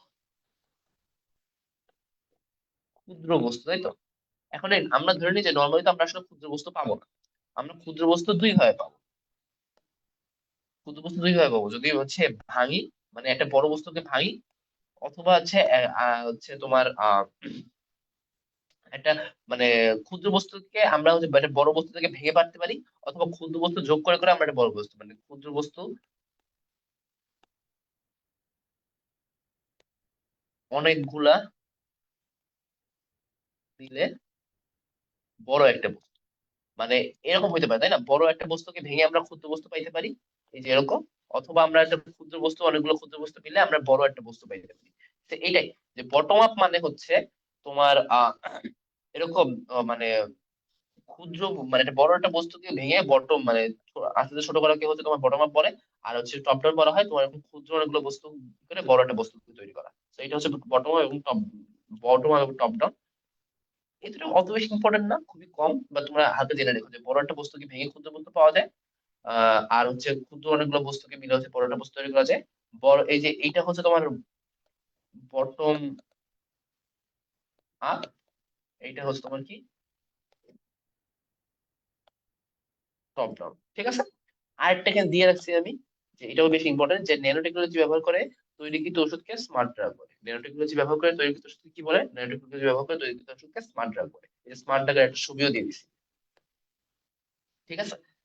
আচ্ছা, ক্লাস প্রায় শেষের দিকে। ন্যানো টেকনোলজি পরে কি আছে? ন্যানো টেকনোলজি পরে হচ্ছে মনে হয় কিছু আহ ওই যে হ্যাকার টেকার আছে, যে প্রায় শেষের দিকে। ন্যানো টেকনোলজি ব্যবহার ক্ষেত্র, খাবারের প্যাকেজিং এ ব্যবহার করা হয়, তারপর তোমার খাবারের স্বাদ নিয়ন্ত্রণে ব্যবহার করা হয়, তারপর তোমার হচ্ছে ন্যানো সেন্সর হ্যান ত্যান তো করাই হয়, ইলেকট্রনিক যন্ত্রপাতি, তারপর হচ্ছে জ্বালানি ফুয়েল সেল, ওষুধ তৈরি আমরা দেখলাম যে স্মার্ট ড্রাগ, তারপর হচ্ছে তোমার বস্ত্র শিল্প, এরকম রেফ্রিজারেটর, খেলাধুলার সামগ্রী, এরকম অনেক ক্ষেত্রে ব্যবহার করা হয়। আমার ই থাকবে, তুমি এখানে আমি যে 13টা ক্ষেত্র লিখছি, 13টা ক্ষেত্র তুমি পড়ে রাখো, কারণ তোমাদের জন্য বেশ গুরুত্বপূর্ণ হবে। ওকে। আচ্ছা, এখন আসি ন্যানো টেকনোলজি অসুবিধা সমূহ। এত ছোট একটা বস্তু, এটা তো অবভিয়াসলি অনেক ব্যয়বহুল, তাই না? মানে যেগুলো আসলে আমরা নর্মাল লিমিটের বাইরে, সেগুলো অবভিয়াসলি ব্যয়বহুল, এটা মনে শিওর। আর অনেক গবেষণার প্রয়োজন হয়, তো আমরা যেগুলো নিয়ে অন্য ব্যবসায়িক কাজ কাম করবো, এটা আসলে পসিবল অত হয় না। আর এগুলো অনেক বেকারত্ব সৃষ্টি করতে পারে। ঠিক আছে। আর হচ্ছে তোমার প্রযুক্তির ভুল, মানে একটু ভুল ব্যবহার হলে মারাত্মক হুমকি হতে পারে। এখানে একটা কথা বুঝে, এটা অনেক ছোট একটা বস্তু না, এটা থেকে মাইক্রোস্কোপিক রেকর্ডিং ডিভাইস তৈরি করা যেতে পারে। মানে কি, অনেক ছোট একটা বস্তু, যেহেতু ধরো তুমি আমার এই পেন, আমি যে পেন দিয়ে তোমাদের লিখতেছি, এখানে তুমি হচ্ছে একটা হচ্ছে আহ, কি বলা যায়, একটা ভয়েস রেকর্ডার দিয়ে দিলা, ভয়েস রেকর্ডার দিয়ে দিলা। কিসের? Nano technology. তো এই যে এটা তুমি একটা ভয়েস রেকর্ডার দিয়ে দিলা ন্যানো টেকনোলজি আমার এই পেনের ভিতরে, আমি যেটা জানলাম না, ওদের তুমি দেখতে পেতেছি না নর্মালি, এত ছোট। তো তাহলে তো আমার আসলে প্রাইভেসি ক্ষুণ্ণ হলো না। আমি এই পেনটা নিয়ে বা আমার এইটা নিয়ে তো আমি অনেক কিছু করতেছি, আমি অনেক কিছু বলতেছি, যখন সবকিছু রেকর্ড হয়ে যায় পরে যদি আসলে তোমার ফাঁস হয়ে যায়, তাহলে তো বিষয়টা অনেক মানে মারাত্মক প্রাইভেসি ক্ষুণ্ণ হলো, ঠিক আছে? আর ঠিক এই কারণে তোমার হচ্ছে মারাত্মক যুদ্ধ হতো, যুদ্ধের সময় তোমার হচ্ছে ধরো এক বাহিনী অন্য বাহিনীর ভিতরে এরকম রেকর্ডিং ডিভাইস দিতে পারে, তোমার ক্যামেরা দিয়ে দিতে পারে, তো এগুলোর কারণে কি মারাত্মক যুদ্ধ সময় কাজ হতে পারে। আবার অ্যাকচুয়ালি বোম টোমও বানানো যায়, অ্যাকচুয়ালি কি হয়, বোমও বানানো যায়। এই ন্যানো টেকনোলজি দিয়ে বোম বা আরো হচ্ছে মরণাস্ত্র বানানো যায়, ঠিক আছে? তো তুমি মনে ভাবে বাস্তব বলছো, কিছু অসুবিধা আছে অবভিয়াসলি, কোনো সব প্রযুক্তির কিছু অসুবিধা থাকবে, এটা নিয়ে তো, এটা অবভিয়াসলি যদি না থাকে তাহলে কোনো ঝামেলা আছে। আচ্ছা, প্রায় শেষের দিকে মহাকাশ আলাপ নামে একটা আছে। মহাকাশ আলাপে কি, এখানে কিছুই না, কবে সর্বপ্রথম চাঁদে যায়, এর সময় তোমাদের এই বইতে কোনো একটা পার্টে দেয়া আছে, যেটা আমি দিয়ে রাখছি, এটা মানুষ টিকে টিকে আসে, যে কবে সর্বপ্রথম চাঁদে যায়, মহাকাশ অভিযানের জন্য একটা মহাকাশ যানের কত বেগ অর্জন করা লাগে, আর geo satellite, geo stationary satellite কাকে বলে? Geo stationary satellite, geo stationary satellite বলা হয় যেসব স্যাটেলাইট তোমার পৃথিবীকে নির্দিষ্ট কক্ষপথে পৃথিবী ঘূর্ণনের সমান বেগে ও দিকে প্রদক্ষিণ করে। মানে পৃথিবী ঘুরতেছে, পৃথিবীর মধ্যে ঠিক আছে, ধরো পৃথিবী এভাবে ঘুরতেছে, ঠিক আছে, এইসব স্যাটেলাইট ঠিক ওইভাবেই ঘুরে, একটু দূর থেকে ঘুরে। তো পৃথিবীর মানুষ, ধরো আমি তুমি এখানে দাঁড়ায় আছি, আমরা সবসময় ওই স্যাটেলাইটকে ওইভাবে দেখবো, কারণ আমরা যখন ঘুরতেছি ও তখন ঘুরতেছে, আমরা দেখবো যে ও কোনো চেঞ্জ নেই, ও একদম জায়গা মতো আমি যেখানে দেখছি ওখানেই আছে। আমরা কি দেখি, চাঁদের জায়গা চেঞ্জ হয়, তাই না? চাঁদ একটা জিওস্টেশনারি স্যাটেলাইট না, কিন্তু ধরো এই যে আমরা, আচ্ছা, বাংলাদেশ থেকে যে হচ্ছে একটা ভূস্থির উপগ্রহ পাঠানো হয়েছে, আগে নাম ছিল বঙ্গবন্ধু ভূস্থির উপগ্রহ, বঙ্গবন্ধু স্যাটেলাইট, এখন আসলে কি নাম আমি আসলে জানি না, তো তোমাদের সাধারণ মনে হয় পড়ায় যারা, তারা অলরেডি তোমাদেরকে জানাই দিচ্ছে। তো ওই স্যাটেলাইটটা বাংলাদেশ ওই স্যাটেলাইটটা বাংলাদেশ হচ্ছে বিশ্বের 57তম দেশ হিসেবে হচ্ছে সেন্ড করে। এবং এইটা আর কি তোমার এটা কি সাধারণত, আর এটা একটা ভূস্থির স্যাটেলাইট, ঠিক আছে, কারণ আমরা যখন পৃথিবী থেকে দেখবো তখন দেখবো এটা একদম জায়গা মতো স্থির আছে, ঠিক আছে? তো এটাই। আর এই যে স্পারসো, স্পারসো কি, space research and remote sensing organisation, এটা মানে কি, এটা হচ্ছে বাংলাদেশের মহাকাশ কেন্দ্র, মহাকাশ গবেষণা কেন্দ্র। কার? বাংলাদেশের। এটা কিন্তু ইউএসএ টিউএসএ না, এটা বাংলাদেশের মহাকাশ গবেষণা কেন্দ্র, SPARRSO, space research and remote sensing organisation. তো এটা তোমাদেরকে এভাবে জানাতে হবে, এমসিকিউতে আসতে পারে। আচ্ছা, এখন আসি প্রায় শেষের দিকে, তথ্য যোগাযোগ ব্যবহারের নৈতিকতা। নৈতিকতা তো আসলে অনেকভাবে আছে, আমরা নর্মালি নৈতিকতা বুঝি, বাট কিছু কম্পিউটার এথিক্স ইনস্টিটিউশন নামে একটা ইনস্টিটিউট হচ্ছে তোমার কম্পিউটার এথিক্স এর বিষয়ে 10টা নির্দেশনা তৈরি করছে, কবে তৈরি করছে, 1992-তে, ঠিক আছে? তো 1992-তে কম্পিউটার এথিক্স ইনস্টিটিউট হচ্ছে 10টা নির্দেশনা দিছে। এই কে দিছে? কম্পিউটার এথিক্স এর হচ্ছে ডক্টর ওয়াল্টার ম্যান দিছে, ঠিক আছে? এই 10টা নির্দেশনা আমি এখানে দিয়ে রাখছি, আমি নিজেও কখনো পড়ি নাই, and কখনো আমার আসলে পড়া লাগে নাই, কিন্তু মানে ওই নর্মাল ফিল্ডটা কাজ করছে, ঠিক আসলে আমি আসলে বুঝতে পারি যে কোনটা আসলে ইথিক্যাল না। But তোমাদের জন্য সাজেশন থাকবে, আমি তোমাদের জন্য দিয়ে রাখছি, এখানে দিয়ে রাখছি, একটু পড়বা, ঠিক আছে? এই 10টাই পড়বা। বাট এই সালগুলো কিন্তু ইম্পর্টেন্ট, কে কে কে দিছে, কবে দিছে, ওয়াল্টার মেনার দিছে, এগুলো কিন্তু ইম্পর্টেন্ট, কয়টা দিছে। ওকে, আচ্ছা। এখন এই যে কুফল তো কিছু আছে, তাই না? অশ্লীলতা আছে, গোপনীয়তার অভাব আছে, বেকারত্ব বাড়তেছে, তারপর শারীরিক ও মানসিক সমস্যা আছে। এই যে এই অধ্যায়ে মুখস্থ জিনিস কিভাবে মনে রাখবা, মুখস্থ করতে হবে, এখানে তো কোনো ট্রিক্স নেই, মুখস্থ জিনিস তুমি কিভাবে মনে রাখবা, মুখস্থ করতে হবে। এখন এই যে মানে আমি, তোমার তোমার যদি বই আছে, রাইট? তাহলে তুমি হচ্ছে বই গেলে তোমার, আমার ধারণা তুমি মনে হয় এখন বই খুলে পড়তেছো, রাইট? তো এখন বই যেহেতু তুমি খুলে পড়তেছো, তুমি দেখো বইতে তোমার যদি হচ্ছে বোর্ডের বই না হয়, তুমি দেখো আরো অনেক টাইপের জিনিস আছে, অক্ষরবদ্ধ বই হয়, বা তোমার হচ্ছে ডক্টর মুজিবুর, ইঞ্জিনিয়ার মুজিবুর রহমানের বই আছে, বা এরকম বই আছে, ওইসব বইতে দেখবা আরো অনেক অনেক অনেক তথ্য আছে। আমি কিন্তু অত কিছু তোমাদের পড়াইতেছি না, ঠিক আছে? কারণ ওই অত কিছু দরকার নেই, আমি যেগুলো পড়াইতেছি আমার মতে এগুলো একটু মুখস্থ করি, ঠিক আছে? ধরো আমি এই যে তোমার যেখানে যেখানে চিত্র দিচ্ছি, এই চিত্রগুলো কিন্তু খুব ইম্পর্টেন্ট, ধরো এই যে জেনেটিক ইঞ্জিনিয়ারিং ব্যবহার সময় আমি চিত্র দিয়ে দিচ্ছি, তো এগুলো কিন্তু আসবে। অনেক জায়গায় যেখানে দেখো বাংলা কথা লেখা আছে, চিত্র লেখা আছে, ধরো এই যে বায়োগ্রাফি রিসার্চ হচ্ছে সফটওয়্যার সম্ভব, এখানে এই যে কথায় কিছু লেখা আছে আর কয়টা চিত্র দেওয়া আছে, তো চিত্রগুলো অ্যাটলিস্ট তুমি পড়বা। তো যেগুলা মানে আমার সাইডটা আমি বলবো যে একটু মুখস্থ করো, একটু দেখো, কয়েকটা পরীক্ষা টরীক্ষা দাও, মানে আমারটা পড়ে আমার ধরো তোমাদের মনে হয় এই অধ্যায়ের উপর একটা পরীক্ষা আছে, চ্যাপ্টার এন্ডিং, বা দুইটাও থাকতে পারে, আমি শিওর না, একটা ক্লাসের একটা হয়তো চ্যাপ্টার, আমি কোনো জানি না। বাট তোমার পরীক্ষা গুলো দাও, একটু পড়ো, আমার স্লাইড ভালো মতো পড়তে হেল্প করো। আর তুমি যদি খালি এনসিটিভি বই পড়ো, এনসিটিভি বই থেকে কিন্তু আসলে প্রশ্ন হয় না, মানে এটা কিন্তু মানে বাস্তব না। এনসিটিভি বই থেকে প্রশ্ন হয় না।